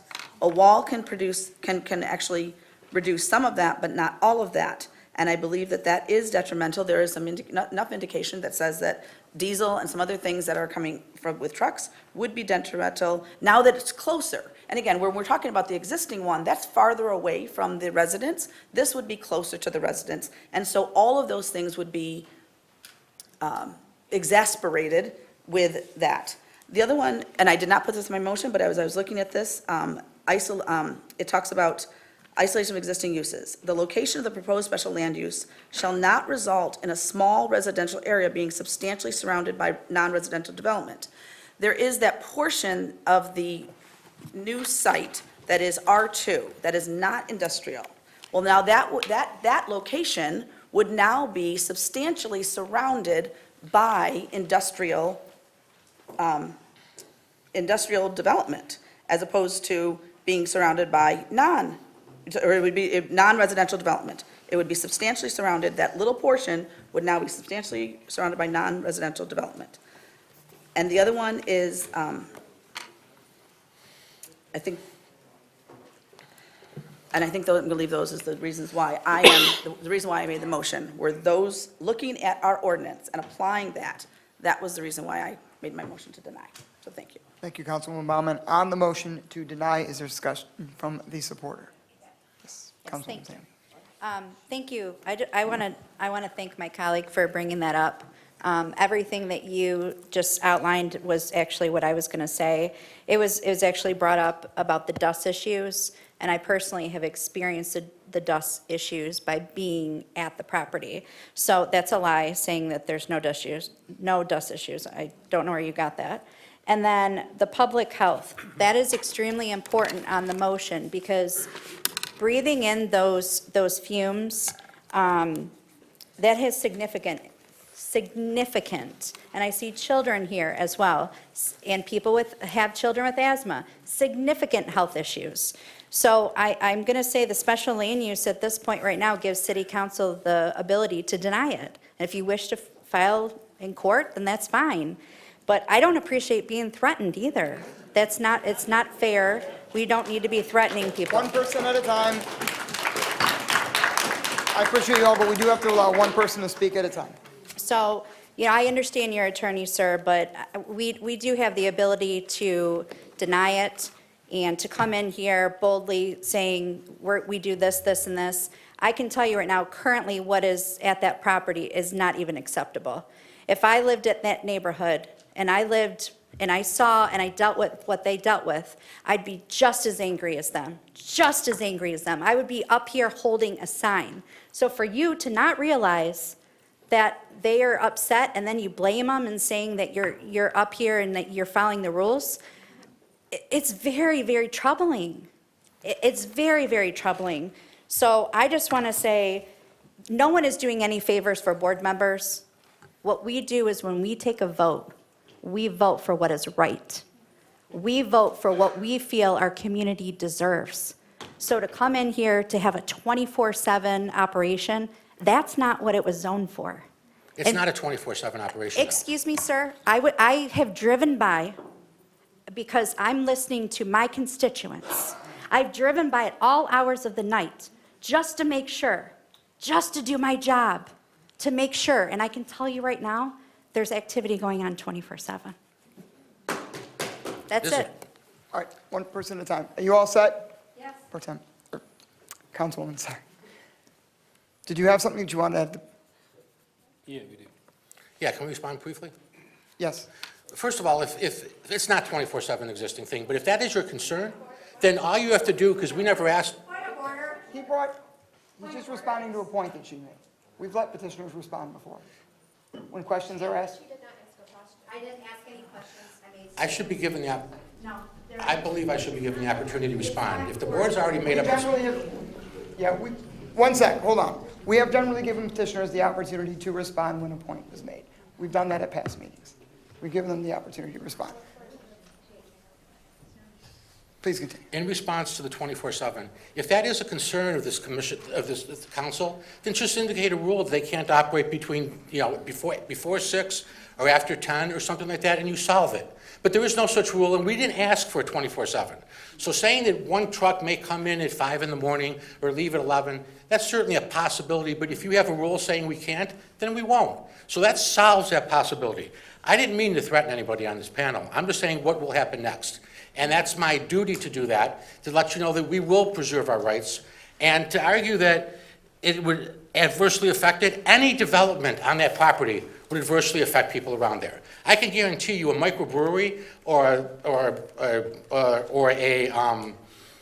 a motor vehicle place is going to be a lot louder and a lot worse than having 20 cars come in, 20 trucks leave, and trucks come in. It is zoned industrial, and it's not surrounding any other property. In terms of dust, we said we would pave the road. Paving the road stops the dust because a dirt road, dust comes off of. when the road is paved, the dust does not come off of. And if we were violating dust ordinances in our current location, we'd be ticketed. But we've been here for 28 years and never received a single citation. So arguing that there's a problem when the fact of actually having done absolutely nothing wrong for 28 years shows that it's already been decided. You guys came and decided to say no. That's certainly your right, and our right is to move forward. I was hoping that we could have a discussion that shows you that it's not just anything there would be objectionable. We've done everything we can to make it satisfactory, and the Planning Commission written report proves that we did. You can say there's a safety issue, you can say anything, I guess, but the fact is that, with all due respect, I think we have sustained our obligation, and you can't just. Anyway, I don't want to get an argument with you. You said your opinion. I appreciate you hearing mine. I think that the engineer wants to say one more additional word that I didn't respond to. My comment regarding dust is any concerns about dust are not relevant to the subject application. We're here for the proposed use, which will be entirely paved. There will be no dust generated. Saying that there is existing dust problems is not related to our proposed use and what we're here to decide on. You made a comment about, I believe it was item D, about it not interfering with or adversely affecting adjacent property. And you said that it was an issue because we're reducing the buffer between their property and the current site. If that is what stipulates negatively affecting an adjacent property, then this site is unusable. There can be nothing built there if that is your requirement for adversely affecting. Yes. Question. There is a motion to call the question. Is there support? Support. There's support motion by Councilwoman Rakowski, supported by Councilwoman Sampe. And clerk, call the question. Councilwoman Baumann. Yes. Sorry. Councilwoman Martin. Yes. Councilwoman Rakowski. Yes. Councilwoman Sampe. Yes. Councilman Sullivan. Yes. Pro Tem Maxwell. Yes. President McDermott. Yes. Okay, so call the question passes. Now motion, So can I finish my Nope. statement? We Roll called the call. question. It's a motion. It's on the floor. roll Don't allow any call, other discussion. Please continue. roll call on motion to deny. Councilwoman Baumann. Yes. Councilwoman Martin. Yes. Councilwoman Rakowski. Yes. Councilwoman Sampe. Yes. Councilman Sullivan. Yes. Pro Tem Maxwell. Yes. President McDermott. Yes. Motion passes for denial. Thank you.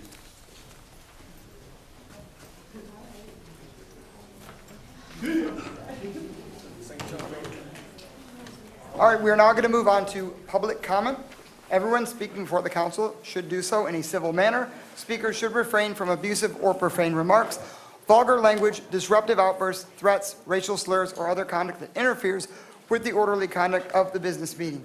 Personal attacks on council members, the administration, city staff, other speakers, or members of the public do not promote civil discourse. Comments shall be directed to the chair and not to the people in the audience. The chair shall call to order any person who is being disorderly by speaking when not having been recognized by the chair or is being disruptive to the proceedings. If any person, after being called to order, continues to be disorderly, creating a public 13 disturbance, the chair may order that person removed from the meeting immediately. Is there anyone on my left? Yes, signs, trustee Hines. Good afternoon, council. My name is Melody Hines. I sit on the Wayne County Women's Commission. We are having our 4th annual Wayne County Women's Commission Fair. It's going to be over at the Wayne County Community College on Outer Drive. This is going to be a great event. It's free resources for the community for health care, housing assistance, career assistance, life planning. Last year we had over 80 vendors, so I'm going to make sure you guys get this to that. Second, I'm with Starfish Family Services. We have our Great Start Readiness Program that's open. We're doing new enrollments. It's totally free to the families, and you don't have to worry about income. The kids come from Monday through Thursday from 8 to 4, so that's a really good program for the families, totally free. I'm the president of the Kiwanis Club. We actually have a meeting tomorrow at US 12 at 5:30. We're growing and expanding, and I have some good news on the school board. We actually have a new superintendent, Dr. Cost. It was a little bit of craziness on the board, but we had to make sure we did what was right for the families, right for the teachers, and the staff is super excited, and I'm really excited to have a superintendent. We haven't had anybody in a couple years, so we're trying to get everything straightened, so thank you. Thank you, trustee Hines. Is there anyone on my right? Public comment. Yes, ma'am. I just wanted to say thank you to all of you. Have a good night. Thank you. Is there anyone on my left? Yes, Ms. Sedman.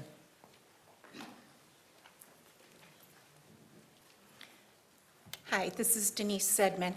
The reason I'm standing up here and would like the public to know is I think that it's absolutely disgusting, the things that Move Westland Forward is posting on their website.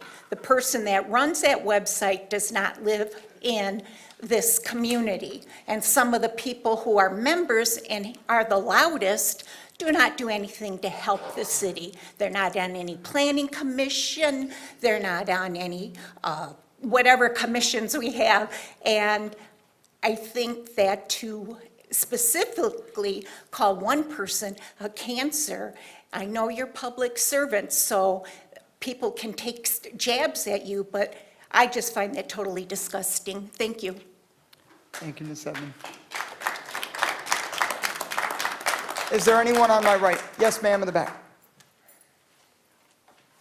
I just wanted to thank you all for voting no on the parking lot. And Westland is about the community. Thank you, ma'am. Anyone on my left? Yes, sir, in the hat in the back.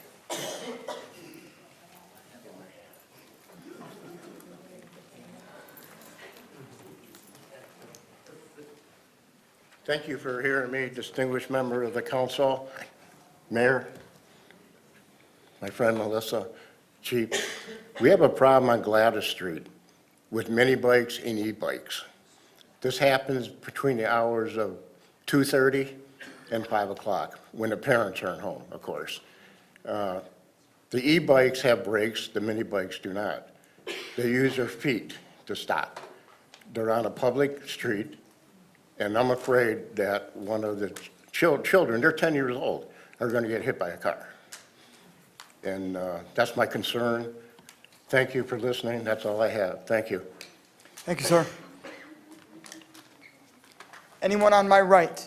Yes, ma'am.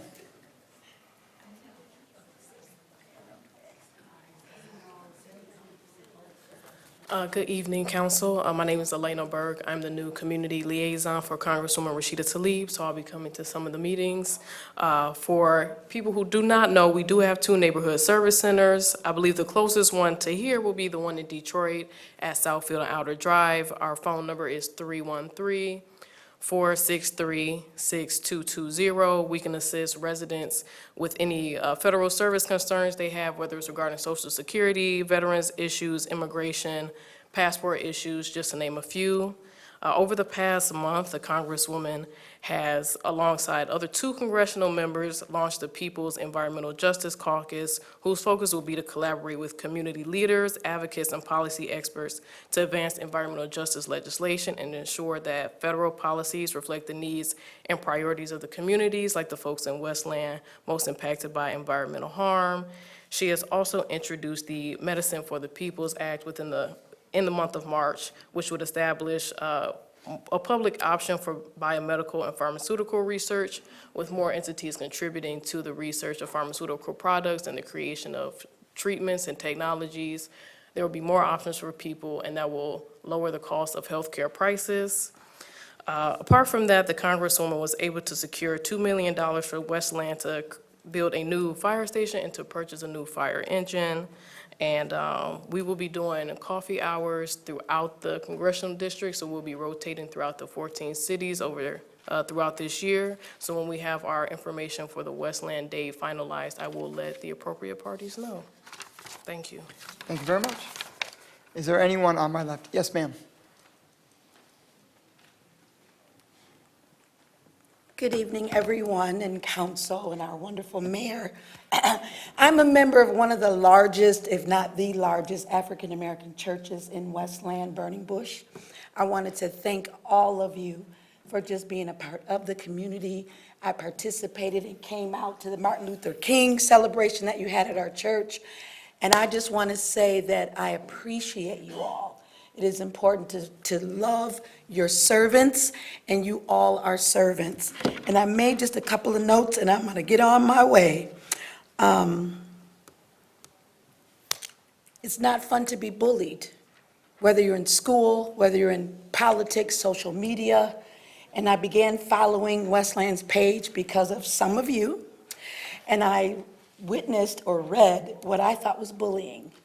And so it's not profitable in any way. I appreciate Ms. Sampe. If I text her and say, hey, you got a minute? She'll take a minute. If I talk to Mayor Coleman, he's got a minute. But none of you deserve to be bullied. It's not fair. And it looks bad for the community. And so Burning Bush is a source of help, and you have been there for us. Educational symposiums, annual community days, the George Floyd March, Westland was present. And I want you to know, on behalf of Burning Bush, my name is Edith Murphy. I'm one of the representatives there. And yes, we had a concert last weekend, so my voice is evident. But I just wanted to come and say thank you, and hopefully whoever is controlling the Facebook page will shut down and not allow that type of an atmosphere to surface on social media. And that's all I want to say. Thank you so much. Thank you, ma'am. Is there anyone on my right? Right? Yes, sir. We'll get you right back. All right, good evening, everyone. Today, this is my first time coming to one of these events. I don't even know if it's called an event at all. I'm probably not going to use all the correct verbiage today, but I'm going to be very transparent. I took some notes as we were kind of going through some things today, and I don't mean to offend anybody directly at all, but I do have 5 kids that range anywhere from 9 to 26, and like some of the stuff that we kind of went through today is kind of frightening, you know. I heard sex trafficking today, and then we kind of kept going on to the next thing, and we started talking about straw wrappers and flags. I'm probably not going to come back to one of these things ever again. I'm not comfortable at all, but I've just got concerns, you know, not just for Westland. I grew up in Westland, but my kids are all in Canton now, and I don't think that they would ever put one of those parking things in Canton.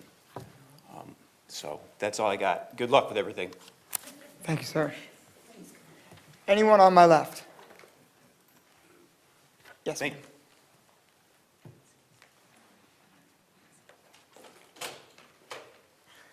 Good evening, guys. I haven't been here in a few months. I've missed y'all. I came to talk or support a fellow board member of Goodfellows, but to also speak up about some of the stuff I've seen on the social media. Unfortunately, I blocked that one page because I don't agree with negativity, and I don't agree with bullying people that do nothing but try to volunteer, help, and commit their time to the community. The fact that that page or a group of people feel that it's necessary to try to take down someone, to try to threaten their volunteering and their compassion, and they're willing to step up in a role that most people aren't willing to step up to. I purposely went out and joined boards and tried to volunteer and stepped up. I even tried to run for city council. Wasn't successful. That being said, I would never, ever think that it's okay to say anything about anyone willing to do that. And the fact that other people in the similar roles behind the scenes think it's okay to support that kind of disheartens me. I think when you step up into a role to serve, you put your heart into it. I know, Melissa, we're on the board for Goodfellows. I know it's openly out there. I have talked to each and one of you And I feel that you guys have the heart and the want to support the community. And to allow that negativity in our lives, I don't understand it. And I don't understand how anyone who thinks that stepping on someone or hurting someone makes them look better, I don't get it. I appreciate each and every one of you. I just wanted to say that. And anyone that has the compassion and the willingness to step up in any role, I think that speaks levels that any negativity can break through. So keep doing everything that you guys are doing, and I just want to say I appreciate you all. Thank you. Thank you, Ms. Filzetti. And is there anyone on my right? You ready? You want to go? Sure, why not? I heard some things about our friend Melissa. Bulliness to me is nowhere. Everybody should be treated with dignity and respect. If you don't like somebody, you shouldn't be posting that stuff up on Facebook. That's really not cool. I don't like the negatives. I like to keep things positive, like hanging out with my positive friends. And if people want to be like that, I just move on. And definitely, and then with my disability advocacy group, I'm taking charge of it. Because I am tired. I already went to the mayor and talked to him about it, but I'm just going to let people know on camera, this is Go Ray. I stand up. I don't take no bulliness, whatever, who's running what. It needs to come through me too. I'm the chair of that board. Matter of fact, that they're going to have the autism thing, and I want to be there. Well, a co-chair's in charge of the booth. No, where's the chair? I should be the one who should be informed. I say, I'm going to be there, but you know what? I'm going to be there. I'm going to walk around with the flyers, and I'm going to hand them out and talk about, I am the chair of that group. And I will stand for it. I've been on there for a long time, and I will continue as long as I'm on it. I love what I do. I'm on the DD Council. Matter of fact, I am going to Traverse City in May with my CEO jacket on. Talk about my life and the people. If I can live a life, so can other people live that life out there. And I am strongly believe in people, because this bulliness, again, I'm going to say it again, this is not cool. I tell my friends, you don't have nothing nice to say, then don't say it. You keep up the good work, my friend. And I will stand by you, and I will stand by my friends. And anyway, I want to talk about the Westland Police Department. That K-9 was my friend. And I'm so sorry that what happened. So, matter of fact, I even wore my jacket today. I support the Westland PD and the fire department. And I do a whole lot of different things. And I got projects going on right now. Matter of fact, with the signs of 988, I'm working on that. I'm going to be calling the park director, see where we are with it, talking to Kevin about it, because I really want to get this thing going. I want to say thank you very much. Thank you, Ray. Anyone on my left? Yes, ma'am.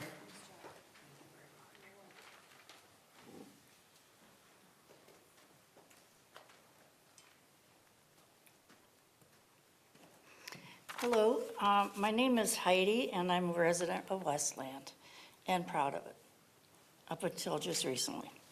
I am coming here today because I have seen the horrible comments from a political hate group, as well as Mr. Pruitt.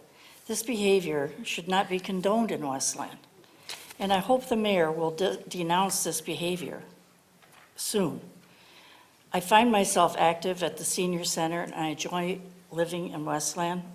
I like volunteering, and I have noticed that there is a lot of negativity here lately. Councilwoman Melissa Sampe has been a bright light for this community. She stepped up a few years ago to make sure the Westland children would continue to have a Christmas program. She had a lot going on, but she wanted to make it sure that the Westland continued their amazing tradition with the Westland Good Fellows, which I have been a part of the last 2 years. I volunteered every day last year and saw how much she loved the community, and her heart was passion about Westland. The City Council needs to be a unified body, stand together against this unnecessary drama. going forward. To see an individual continue to be harassed as an elected official and for the council and the city to sit back and do nothing about it. I hope that each and every one of you will talk about it in your comments. I stand with Councilwoman Sampe and look forward to the continued impact and support that she will bring to Westland. Thank you. Thank you, ma'am. And just a note, if, I know people have the right to mention others by name, but if we could be careful when we're talking about other people who are not here, I'd appreciate that. Is there anyone on my right? Yes, Ms. Cooper.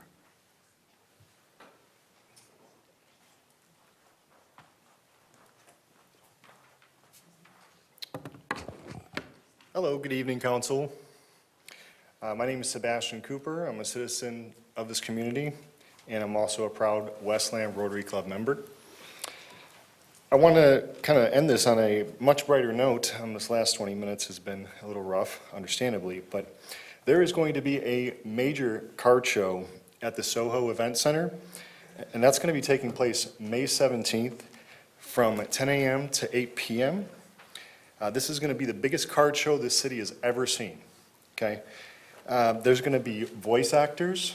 If any of you have children who like Pokemon, Jason Page, who is the original voice actor of Pokemon, is going to be, he's already scheduled to appear, and there's going to be 3 other voice actors as well that are going to be announced very soon. There's going to be about 200 tables for various vendors, including sports. I myself am going to have a table for basketball cards, so I'm very much looking forward to that. John Lawrence is the gentleman who's running this event. He's also a respected vendor, does Pokemon. He has already booked the facility, and he's been advertising on social media, so if you haven't seen it already, you will soon. He asked me to come here tonight to let you know of this, and then he's also going to send you some information, Council, very soon. And obviously, if you have any questions, you can speak with him.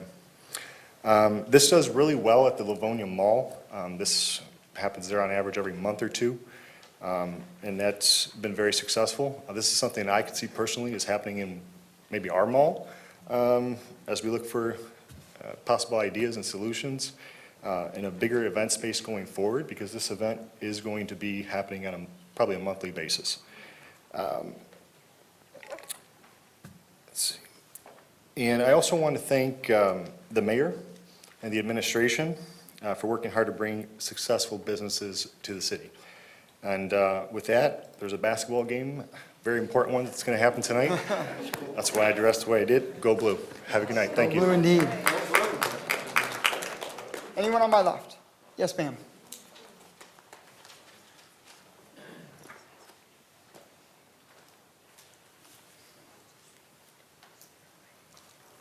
Hello, everybody.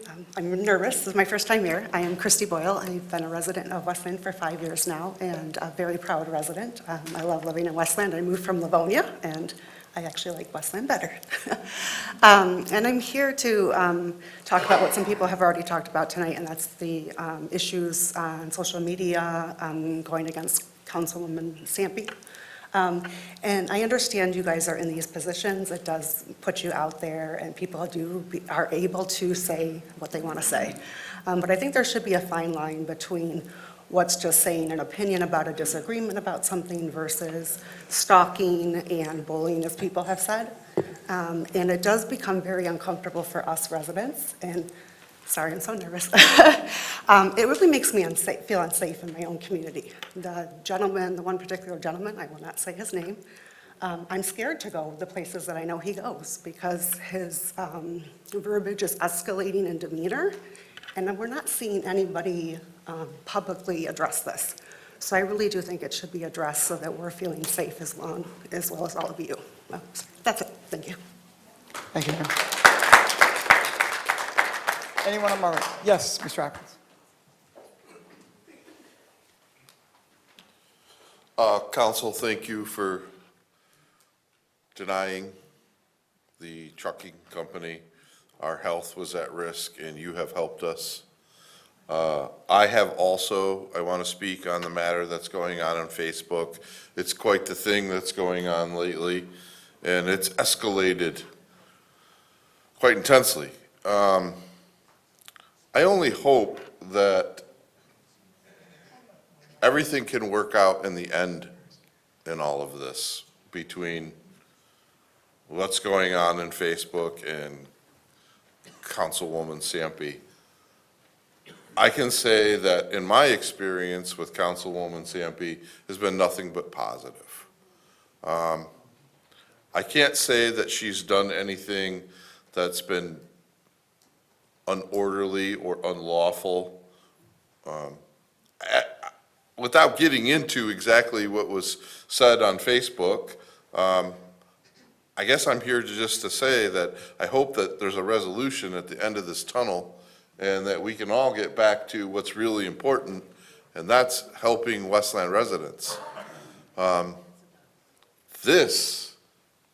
What's going on and all this accusations and mudslinging, it's not productive at all. And a lot of time's being taken so that someone's accusations of a really crazy circumstance is being felt unjustified. Maybe some kind of mediation. I don't know the answer, but I do know that I would like to see what everybody does so well on this council, and that's helping Westland residents. That's the most important thing, in my opinion, that we all have to do. I'm sorry that we're here talking about this kind of incident. I'm sorry that this is what has to be taken up as far as time for council people and the people that are in the audience. I'll end it with just saying that I hope that there's a resolution at the end of the tunnel for both parties. I don't dislike the individual that is making the accusations.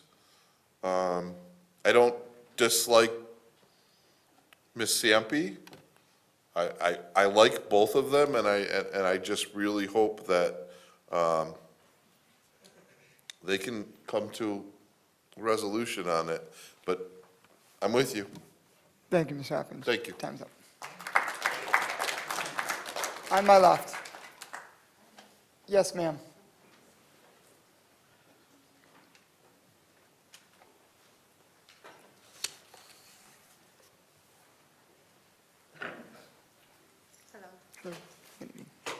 So I've never done this before. It's my first time ever doing this, so if I'm a little nervous. But anyways, I'm here on behalf of Melissa Sampe as well.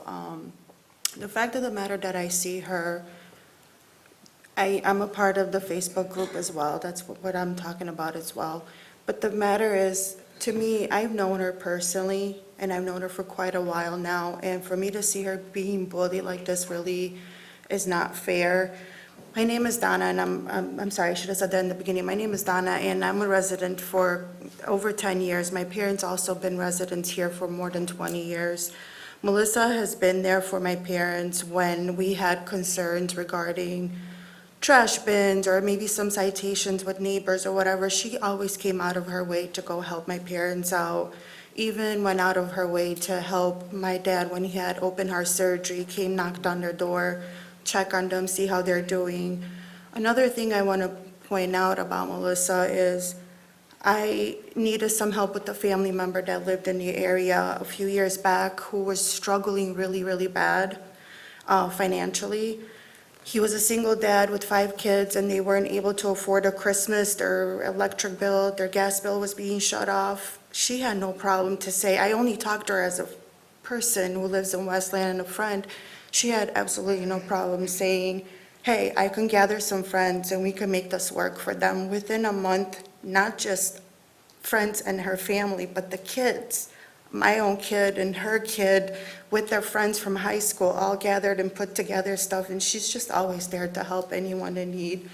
And I honestly don't see why all this bullying is happening, because she is bold, she speaks truth, and I've never seen her do anything wrong.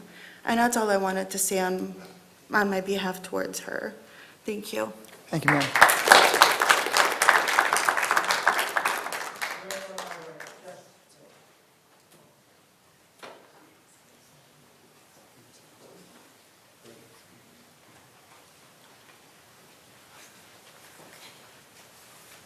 Hi, everybody. My name is Layla Taha. I haven't been to a council meeting in quite some time, so it's great to be here with all of you and see you. Not to belabor what already has been spoken by so many folks in the audience tonight about Councilwoman Samby, but I do want to speak on it because, I mean, so many people here have already pointed out what she's done to deliver for residents, for our community. Even tonight in this very meeting, she stood up against developers who want to come in and who want to bully our community and say that what the community want doesn't matter, and she stood firm tonight and spoke up against that and protected all of us tonight. But I just want to say something like personal from the heart. As a resident of Westland, as a woman, as an Arab American, as a former candidate who ran for office in this city, I have not always felt a warm embrace from this community or a warm reception. But Councilwoman Samby has time and time and again reminded me that I am welcome here, that I belong here, and that I bring value to this community. And I am not the only one who feels that way. I am one of many residents in this city who have felt that from Councilwoman Samby. So I just want to say thank you for all that you do for this community, for your service, for your love for community. I appreciate everything that you do. I appreciate you always showing up, and I will continue to show up for you. Thank you, Ms. Taha. Is there anyone on my left? Yes, ma'am.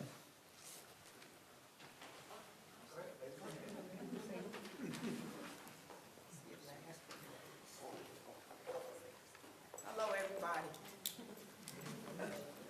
My name is April, and I'm a resident of Westland, and I've been here for a short period of time. I say maybe about 12 or 13 years.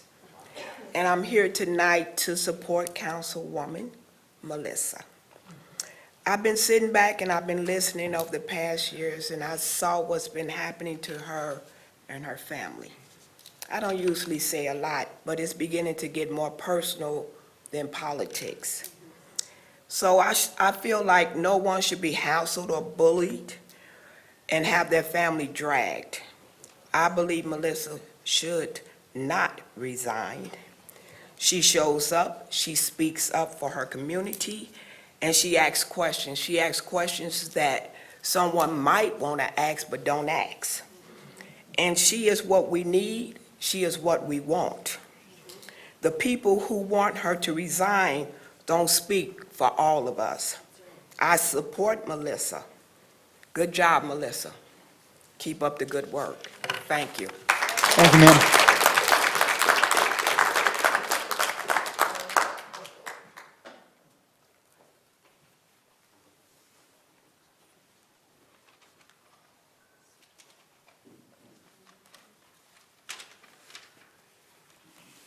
Hi, good evening. My name is Rhonda. I don't live in Westland, but I am on the board of the Westland Goodfellows, and I've known Melissa about 3 years when she came on as a co-president with myself. And before Melissa joined our organization, we were about to close doors because we didn't have any funding. Melissa came in. She didn't have to because she has a lot on her plate, but she came in. She supported us, fundraised for us, and she fought for us. And we're able to provide every year since Christmas for the kids. And this past year, we held an event at Easter up at the new Westland Fire Station, and it was a great event. And we wouldn't be able to do that without Melissa. And Melissa's an amazing person. She's very giving. She's very loving. She cares about her community. She cares about the kids, the families. I've just seen nothing but great stuff about Melissa. I never didn't even know her until 3 years ago, and she's one of my really good friends. She's an amazing person. So that's all I want to say. Thank you.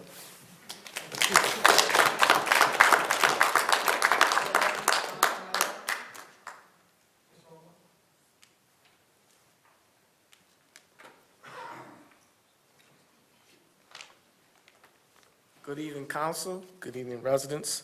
I am Delano Hornbuckle, and I'm a Westland resident, Westland business owner, a former city council person, but more importantly tonight, a person of concern. I am here to also speak on behalf of Melissa Stampy. As I know Melissa not from social media posts, not from a distance, but for actually serving alongside her right here on City Council as you guys do. What I'm watching right now unfold is not accountability, it's a campaign. There's a significant difference between a resident raising legitimate policy concern and an organized effort to drive one person agenda, discrediting, dishonestly, and discharacterizing a person, which is very wrong and not the same as residents raising legitimate policies. We all know Melissa. She was elected to be city council not once, but twice. We also know Melissa as the one that stands up, stands out, and speak out. And I can say firsthand, I've seen that by working with her. She brought forth the CERT program that we all cherish and love, which we thought we was gonna have to use during a tornado. She brought forth an event that's happening next week, the Autism Awareness. But more importantly, that you don't see, is Melissa fought and continues to fight for us to have a rec center. There was an opportunity where Melissa could just say yes, and we just got any ordinary rec center. But she fought to shut that down because Westland deserved a state-of-the-art rec center. I want to speak directly to the council and the residents tonight. Westland definitely deserves better than what we're seeing now on social media. We worked really hard to make this a compassionate city, so why not fight for our compassionate city? To our leaders in the community, I have one question for you. How do we teach our youth about bullying when our leaders participate and encourage it? While everyone is entitled to their own opinion, but as leaders of our community, our job is to lead by example. Thank you. Thank you, Mr. Hornbuckle. Anyone on my right? Yes.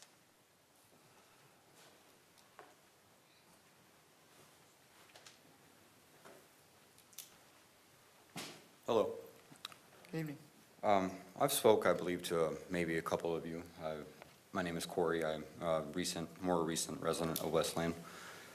I've tried to voice concerns, I guess, regarding policy and procedure being followed in certain city building departments. I've tried reaching out to proper channels and doing things, I guess, the diligent way that I'm allowed to or formatted to. My concerns come with whenever I first moved here, I came down to view a unit. It was being worked on, carpet installed. I assumed it was, that was normal. I had time until I was moving in, until I came to town. Somewhere along those lines, while I wasn't here, there was a red tag issued and the property was labeled uninhabitable. So the property owner proceeded to remove the red tag, move my family in. Fast forward, I reach out to city building department, end up finding out this is true. I'm supposed to vacate the unit. I have no resolution provided from the landowner. I've only been met with basically more problem other than, real resolution out of the issue. Well, come to find out, I was told by the city building inspector, Mr. Roger Shefflet, that I should move into the other unit because he okayed it and that it was given a TCO, temporary certificate of occupancy. Well, those, I guess, cannot legally be issued whenever it's a duplex unit. So it was a previous burn unit that had burn damage all covered up and pipeline work, gas line work that needed to be done, and it was just a multitude of things that needed to be brought up to code. Well, I was informed we can't issue this type of certificate because these are the problems going on. It's up to the landowner to basically help you, through this, figure it out. I guess I've been trying to make reports through just derelict of work and duties. The building inspector issued the permit knowing that he wasn't supposed to. He has not been by the property to inspect any work that is supposed to have been done, let alone he's actually cleared work and said that it's been done that hasn't. And it's very below subpar. I mean, they're installing siding as soffit and painting over it and just I mean, it's just not what it needs to be, and things aren't being handled the way they need to. I even went to prove this through FOIA requests through the City Hall Department. Was very thorough with the FOIA request I filed to be given literal incorrect information, inaccurate information, made the FOIA director aware of this, was told, this is what you're going to get, this is what I was given, so you've been satisfied. I asked, well, sir, that's not what I need.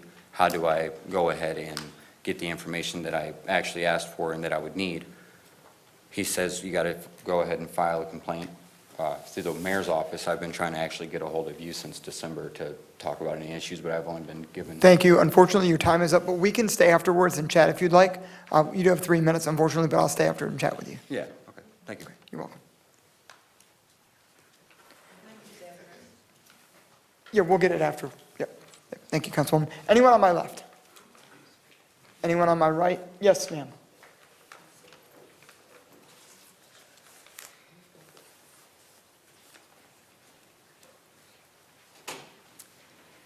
So I am also here in support of Melissa Sampe. I'm sure everybody who's sitting up there is aware of what is happening on social media.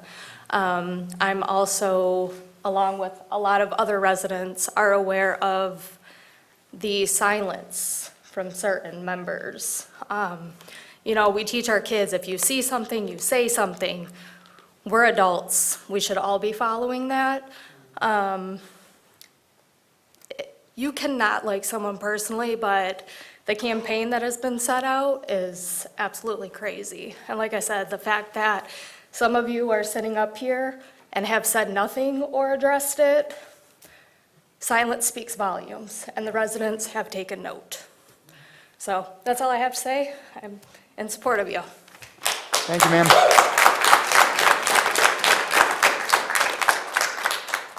Is there anyone on my right? Anyone on my left? Mr. Warren? Okay, no. Okay, I was gonna say, I knew it if I didn't. Okay. I'm just, No, no more. well, you can say that, but somebody actually brought me some cake. Now, how you like that? I don't think I got an answer for the park situation, those last 3 parks I talked about. The Liberator Park, Johnson Lincoln Field, and the North Gate that were left out of there. So that covers to the mayor, that covers every park except those 3. And I think that doing rightly, every park should be covered in that regard. So I hope you agree with me. Okay, also at the same time, I had put in a request for, general request for your name to be placed on our digital signs. And that, I guess your controller didn't get in touch with you in regard. Which ones? Digital signs. You want your name on the digital signs? Your he's saying. name's on the digital signs. Just to say that you're the mayor on the digital signs. Okay, I couldn't hear you. Your name on our digital signs. So I was wondering whether that you know, in regards to our community or any other community, whether, you know, you might have been ashamed to have your name on the signs. But I don't think that's the case, but I think it's appropriate that people will know, should know within those particular communities who you are. And along with the fire chief. Yes. But I do want to say this, is that in regards to when you become a politician, they're going to be there. And if you have the support of your community, you really don't have to worry about those folks, because those folks are really on the outside of the community. Do your work, do it well, and you really don't have to worry about them. Thank you. Thank you, Mr. Warren.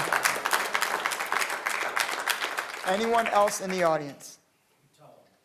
Anyone else in the audience?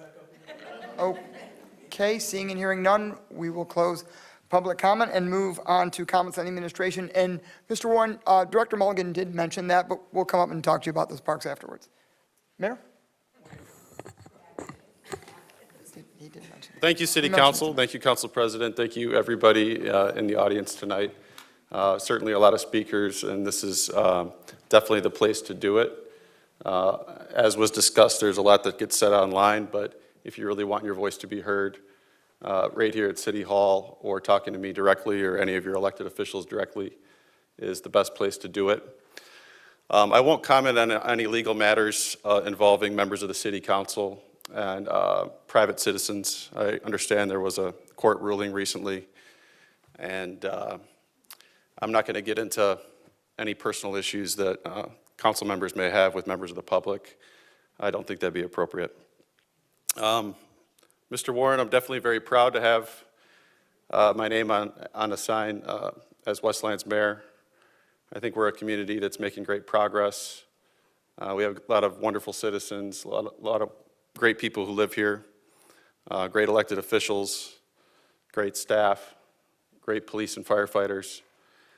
And in a moment, I'll talk a little bit about what we're doing to make Westland even better. But I want to start tonight by welcoming 3 new members of our administration. Nicholas Bailey has been appointed Department of Public Service Director. Dean Keffer has been appointed City Engineer, and Donald Roraff as Deputy Director of Department of Public Services. They were here a little bit earlier, and City Council just want to let you know that they're very qualified, very experienced. They have a passion for what they do, and I think they'll be valuable assets to enhance service delivery to our residents and everybody here in Westland. I'd also like to announce the appointment of Ron Kudek. Ron will head our Ordinance Department, formerly known as Neighborhood Services. I'd also like to congratulate Lisa Mitchell on her retirement. Lisa worked the front desk at the Friendship Center for nearly 20 years. Her commitment and dedication will be missed. I'd also like to thank everyone that participated in the Terry Packer dog vaccination event.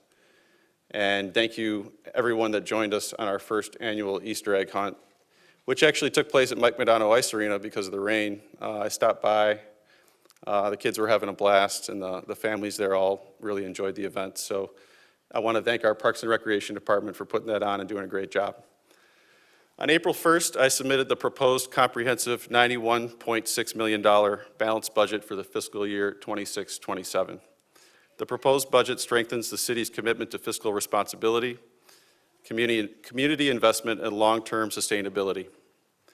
It supports essential public services while continuing to invest in infrastructure, public safety, and operational improvements that benefit residents across the community, all while adding an additional $112,000 to our rainy day fund of over $13 million.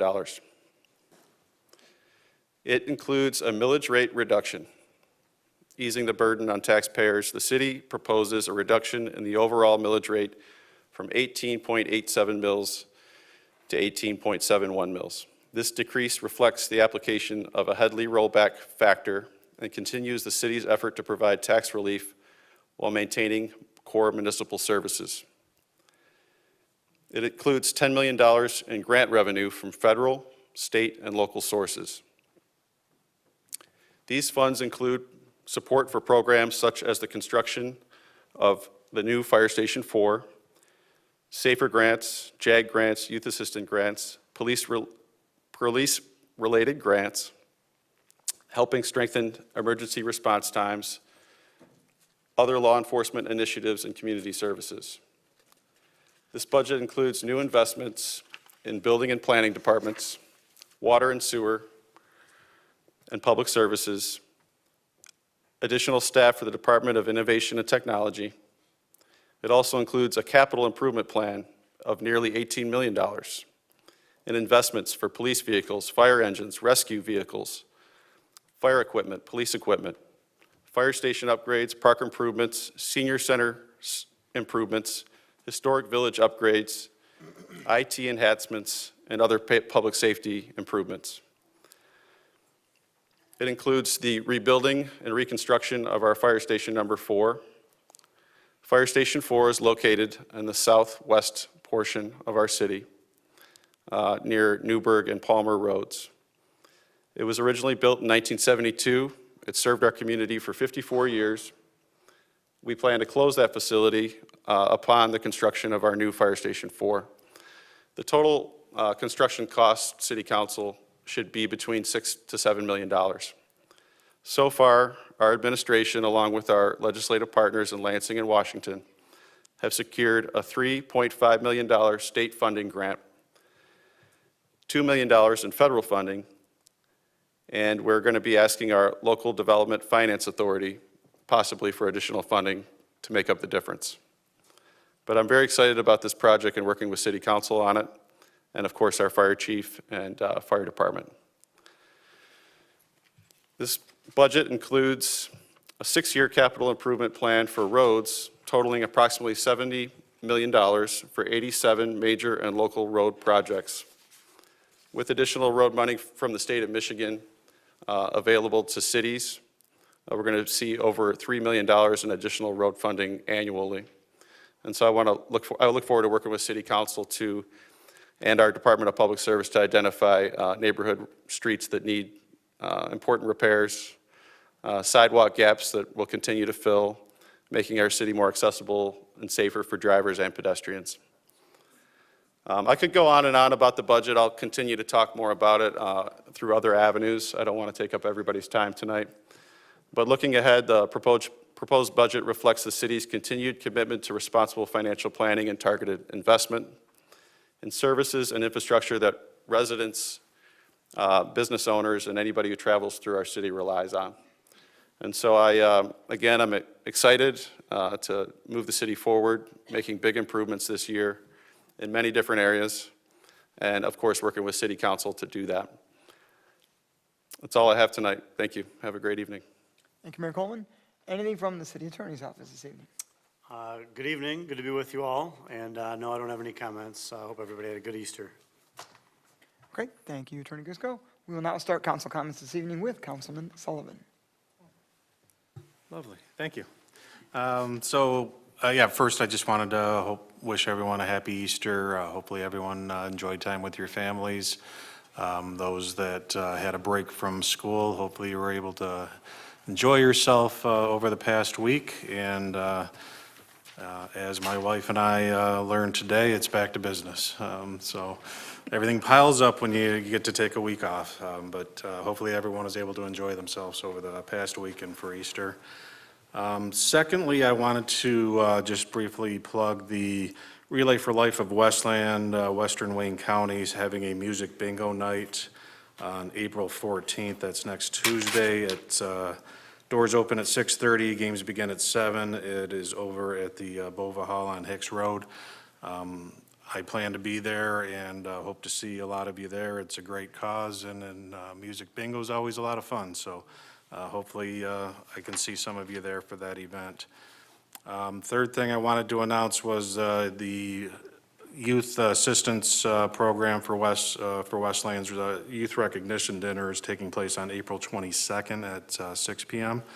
That's always a great event. And the last thing I wanted to announce was go blue, and hopefully I get to see the second half. Thank you, Councilman Sullivan. I will now hear from Councilwoman Emily Baumann. Thank you. Where's my notes? Shoot, okay. So I definitely want to wish everybody, I hope everybody had a happy Easter. Mine was a little different this year because my boys worked, so my family just kind of changed and we kind of ate dinner at 9 o'clock.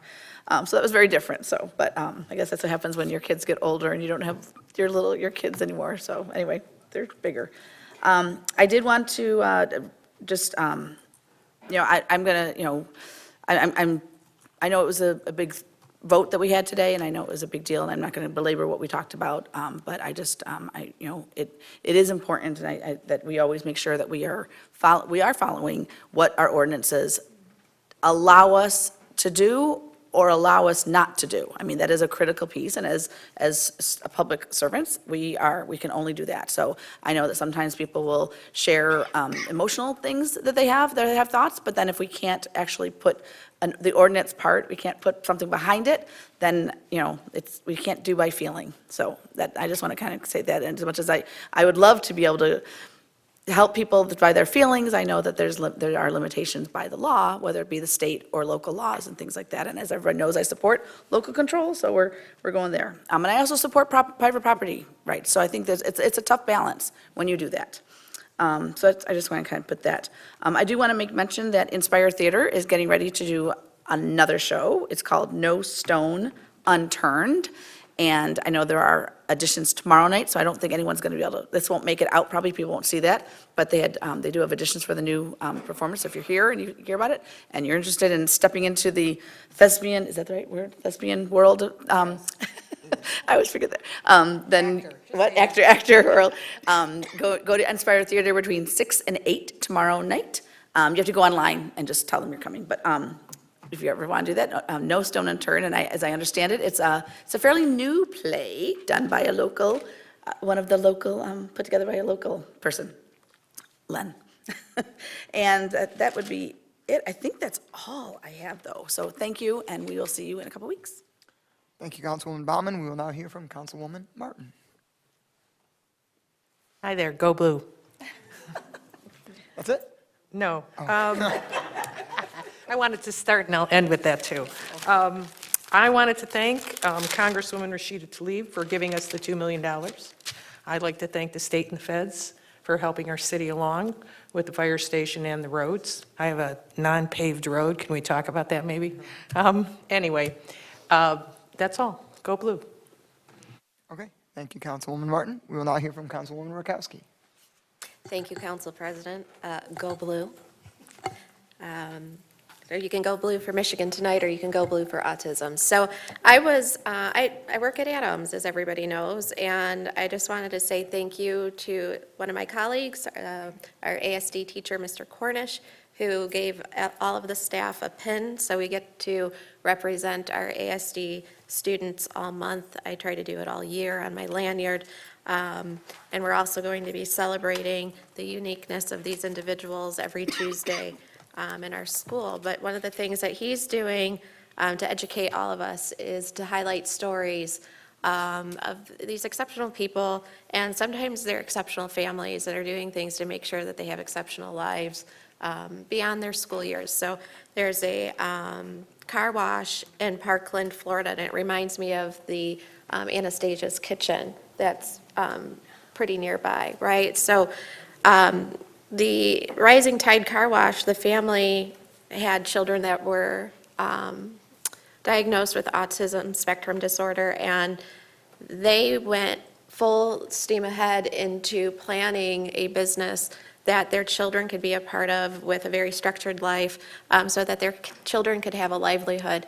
And I think that's really exceptional. And the car wash actually is one of the most thriving car washes down in Florida. So I think it's really important, as we recognize all of our uniqueness, is that, you know, everybody comes to the table with something, right? So we either have something that we're diagnosed with, or we have something that we believe in.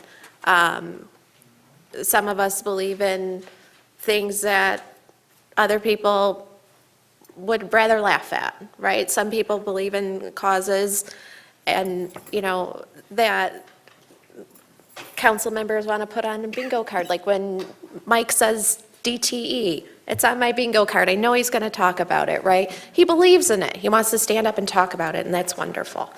Melissa believes in disability advocacy, and she talks about it, and it's wonderful. I talk about educating children, and everybody up here has something that they contribute, and everybody has their exceptionality. What we have to do, or what I would love, if I could plan the perfect world, is that we recognize and celebrate these exceptionalities instead of belittling and demeaning those exceptionalities. So, yeah, we do come up here. We have accepted the spotlight, right? For whatever crazy reason that we've decided that we want to represent our community. Maybe we want to be an advocate for certain segments of the community. Maybe we've always had a servant's heart, because serving is, in this arena, while certainly none of us are going to be made wealthy being your city council members, you do it because you want to live in a better community, right? And we all aspire to have a better community, so we do that in our different ways. And when we cloud the message of creating a better community, with things that, I'm going to go ahead and say, it, that are petty and trivial and not the business of the day, we're not able to make a better community, right? We get distracted from moving in any kind of progress for all of us. So, it kind of, I'm looking at this pin, I'm thinking about the wonderful event that my colleague and friend has put together time and time again now, celebrating these individuals that have been diagnosed with an autism spectrum disorder. And I think all of us have to recognize, just like this pen, they're puzzle pieces. And we can't have a community without all of the puzzle pieces, right? And we're all shaped a little different, got different little edges. But in order for a community to work, you need to have all of the pieces of the puzzle. That means sometimes we're not going to get along, right? We're not going to see eye to eye. We're going to hope that our council makes the right decision to protect our neighborhood, no matter what an ordinance might say. Or hope that somebody has the forethought to dig deeper into the ordinances to find something that we can grasp onto. So, to me, it's just such an unnecessary use of time to find issue with someone when we could be taking issue with something. And that something needs to be something that's moving our whole community into a progressive fashion, right?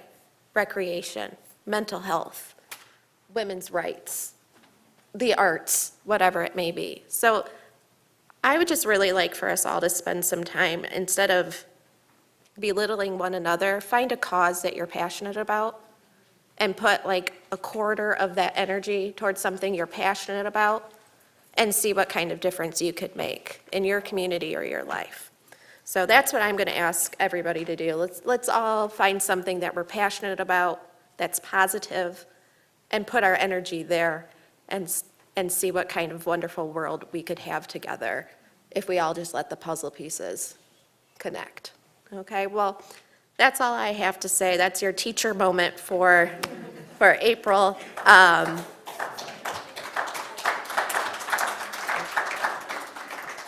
Well, thank you. That's totally not necessary. We'll see you in a couple weeks. We're going to take a look at this budget.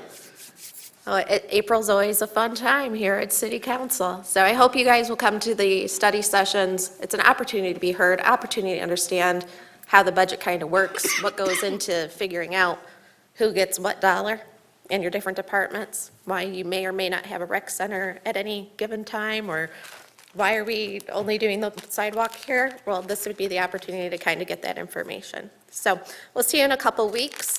Thanks for bearing with us. Thank you for bearing with me. I know I was long-winded today. I'm sorry. Directed at me. Right? I'm leaning towards this direction. John's a fan of brevity, and I'm a fan of the Wolverines. So good night. Thank you, Councilwoman. We will now hear from Councilwoman Sampe. Thank you. Whew. I didn't expect the kind words, so thank you. Thank you. Thank you from the bottom of my heart for coming out and speaking. You saw something online and you spoke about it, and that takes a lot of courage, just like the individuals that showed up tonight to advocate for their neighborhood. I've always been a champion of the city. I've lived here my entire life, in different places of Westland, but I was here. And I think a lot of people, you heard what is said about me. I know the mayor said he can't talk about legal issues with the city council, and that's fine. But my hope is that the council, the mayor, and everyone denounces the violence, the bullying, and just to give you a little context. So last August, I sought a personal protection order from the guidance of law enforcement, and it was granted by the court. The action came after a video, along with personal commentary, was widely shared across 100 different Facebook groups. 100. It was seen over 20,000 times. It was shared everywhere. And what people don't understand, yes, you can see a license plate driving, but that vehicle that was targeted was my son's truck. My son uses that truck for his new dumpster business and in his daily life. Let that sink in as a parent. And think about this. For those that are saying it's not a big deal, would you want your child and their personal vehicle that he is only 18 years old, and as a mom I have to lease a vehicle, to be circulated everywhere with commentary attached to it? I'm going to say you probably agree with me that that's probably making people feel a little uncomfortable as they're sitting there. And you're publishing it, you're amplifying it, you're identifying it, you're including the license plate number. It's irresponsible and it's dangerous. And as my first responsibility is a mother to protect her child, and when the content's been viewed so much and the commentary associated with it, it's my job as a mom to make him feel safe. Over anything, it's my job as a mom. And given the pattern, so again, this is not a one-time thing, there's a pattern of ongoing targeting and obsessive posts, and someone speaks out in support of me saying this is not good. Okay, we're gonna go after that person now. It's a targeted thing. It's a put-together campaign to go after me. And again, it raises serious concerns about the intent, the coordination, the escalation, and why this group, and why these individuals are doing it. So here's what I'm gonna do. I wanna bring back the truth, and I wanna have perspective on what leadership looks like, okay? 4 years ago, I started here as a public servant. Ever since then, I have been a target, personal attacks, misinformation, harassment, mentioned in the group. Oh my goodness, someone commented, let's go after them, let's go after my family. And, the individuals never sat down with me. They don't know who I am. They don't know what I stand for. They don't know what my causes are and what I support. And what they're doing right now is they're taking, not facts, they're making a narrative. They're making a story. And every time I speak up and ask questions, or something to do my job, I'm labeled, she's the problem. All right, I'm questioning spending because, they told me I should. Well, you're an obstructionist now. All right, let's have transparency. She's difficult. All right, I'm gonna stand firm, right? I'm gonna stand firm on my questions. We don't wanna work with her. So I wanna be clear. I am not going to resign. I'm not resigning.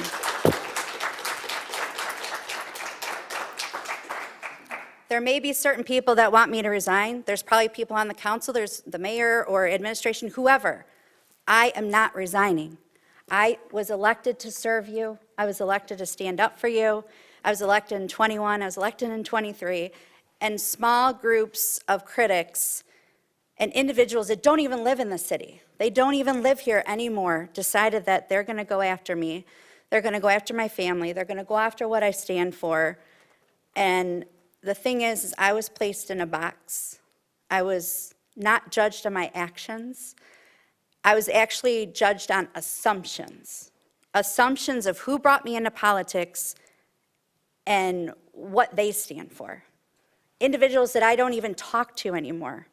But again, that is not leadership, it's the bias that they wanted to believe. So when I had family members that stood up for me, when I had my husband, my mom, my mother-in-law, my son, instantly they were attacked. Just say, leave her alone, give her a chance, get to know her. And it's difficult because when you step into this role, it was said, get ready, you're doing your job right. But your family didn't sign up for this. They're not the ones that are making decisions here. They're not the ones that are up here making the vote. They're not the ones that deserve to be in this. So there's a pattern. And when I defend myself, I am called an attacker. When I ask questions, I'm criticized. When I engage, I'm dismissed. I was told, like I said, to ask for transparency, and I did. I was told to ask for study sessions before my financial decision, and I did. And despite all of this, I'm not going to be controlled by the narrative. It's not going to control me. And it saddens me that you have division here in the city of Westland when you have people that on this panel who support those individuals that could bring us together and squash it and make something amazing. Make Westland amazing.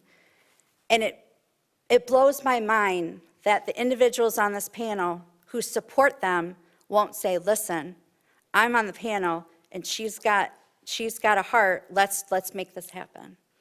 You know, you heard from a resident that said, I want to bring them together, whatever the resolution is. Well, why hasn't it happened? Because they don't support me. And there's individuals on this panel that don't support me, and they don't want it to make it happen. And unfortunately, I don't know why. I don't know why we can't come together, because to me, it makes something larger, and it's going to actually come out to be a success if everyone is on the same page railing for Westland. That'd be pretty cool. But I know who I am. I know I'm here.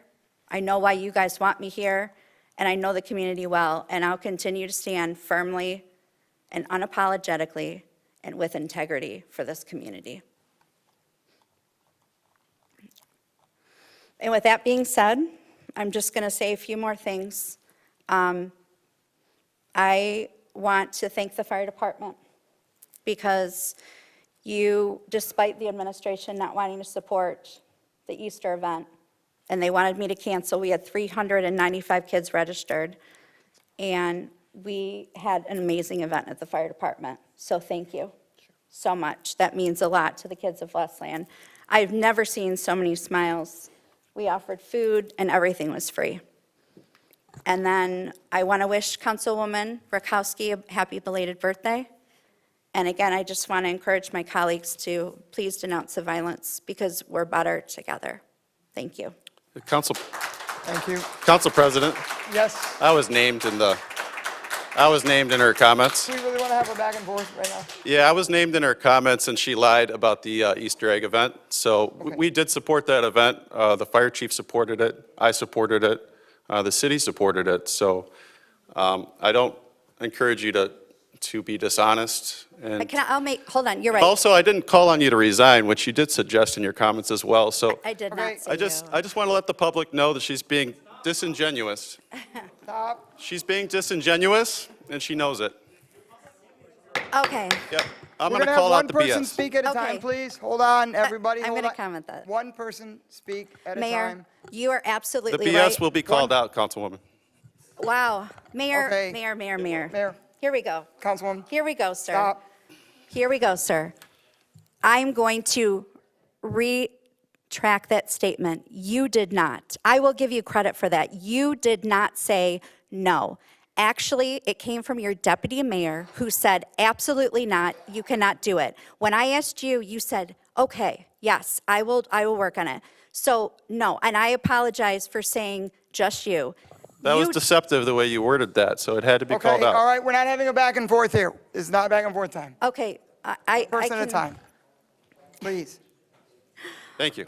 But thanks for clearing that up. I absolutely. Hold on, Mayor. I think One everybody sec. appreciates that. I will clear that up. Let's just say on the record, the mayor, and I apologize. I apologize for that. The mayor did not. His assistant, the chief of staff did, said no, absolutely not. Well, not I don't know if you happening. can prove All that, right, one but person you're at a saying time, please. Can we? We're going to have one person speak at a time. Please continue. You don't have Mayor, to you will get to say- respond. that. And you ask, Mayor, please. you ask for support Mayor, on things, please, and we 1 do sec. support them. Okay, I'll so give you a chance to respond. I will give you the chance to respond. Please continue. Okay. This is a city council meeting. I'm not going to debate back and forth with you, Mayor. I appreciate you. I appreciate your support. It did not get received from all of administration. I can say that. The media department was told they can't cover it, they can't support it because they were told they weren't allowed to. That's what they told me. Whether there's a lie behind it, that's fine. They were told they could not. They did not have the resources. So I apologize if you think I was targeting just you. I will clear that up. You did not, you yourself did not say no. It came from others in your administration. So in terms of you saying to resign, I'm not saying that you said that, but there's many people in the community that you associate yourself with that are saying and trying to rally a campaign to get me to resign. If you feel Okay. like, We do need to be careful about the personal accusations. We need to be careful about that, please, Mayor, but we Dishonesty is really do need surprising. to, hey, Mayor, please, we need to be careful about the personal accusations against okay. people, but please continue. Mayor, I'll go ahead and I'll make sure that you have that Facebook post because that's absolutely what was said. So that's fine. Okay. All right, I'll let it go. You all set? I am all set. Thank you so much for everyone for your support. Pro Tem Maxwell? Well, I know we had a lot to cover on the agenda tonight, so thank you for your patience. We had to get things and we had to prove things that were right. Councilwoman Rakowski mentioned a budget study session, which will be Saturday. I don't have much else to say. It's been a long night. I am chilly and cold. I'm hoping that in 2 weeks when we come back, that the weather is warmer, because I thought March was a wild card, but April is definitely a wild card with the weather. So with that, I am all set. Thank you. Thank you, Pro Tem. Few things.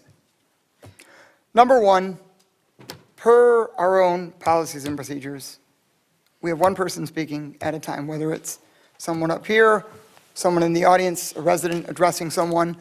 So we do want one person to speak at a time. If someone is mentioned, they do typically, when they're on the dais here, have the opportunity to respond, but it should be one person at a time speaking. And I try to be as fair and judicious as possible to give each person time to speak individually. And I can hope in future meetings that we do refrain from personal attacks on people. Bullying, personal attacks, none of that should be and will be tolerated. And I'm sorry for folks who have had to deal with that. And when we talk about individuals up here, we have to be careful what we are saying. We have to be careful that we are not crossing the line into a personal attack or mentioning something that is untrue either. So it is incumbent upon us as council members to do that as well. A couple of other things. I did want to share my condolences with K-9, with the officer who had K-9 Officer Odine as a Officer Teschendorf. Thank you. I'm all frazzled here. Thank you, Councilwoman. Officer Andrew Teschendorf, who had K-9 Officer Odine as his partner for a number of years. It was a sudden loss, and very sorry to hear that and see that happening. I do want to thank our new directors and welcome them here to the City of Westland, Director Roroff, Director Bailey, and Director Kudak, and Director Keffer here for coming on board with the City of Westland. We think you're going to be a great addition to our team, so thank you for choosing Westland as your next career. And I want to thank Lisa, Ramsey, and Hassan for their dedication and many years of service here in the City of Westland. In the case of Director El Gharib, also serving for many years in the City of Wayne as well. And then with that, hope you all join us at the budget meetings this weekend and go blue tonight. Is there a motion to adjourn?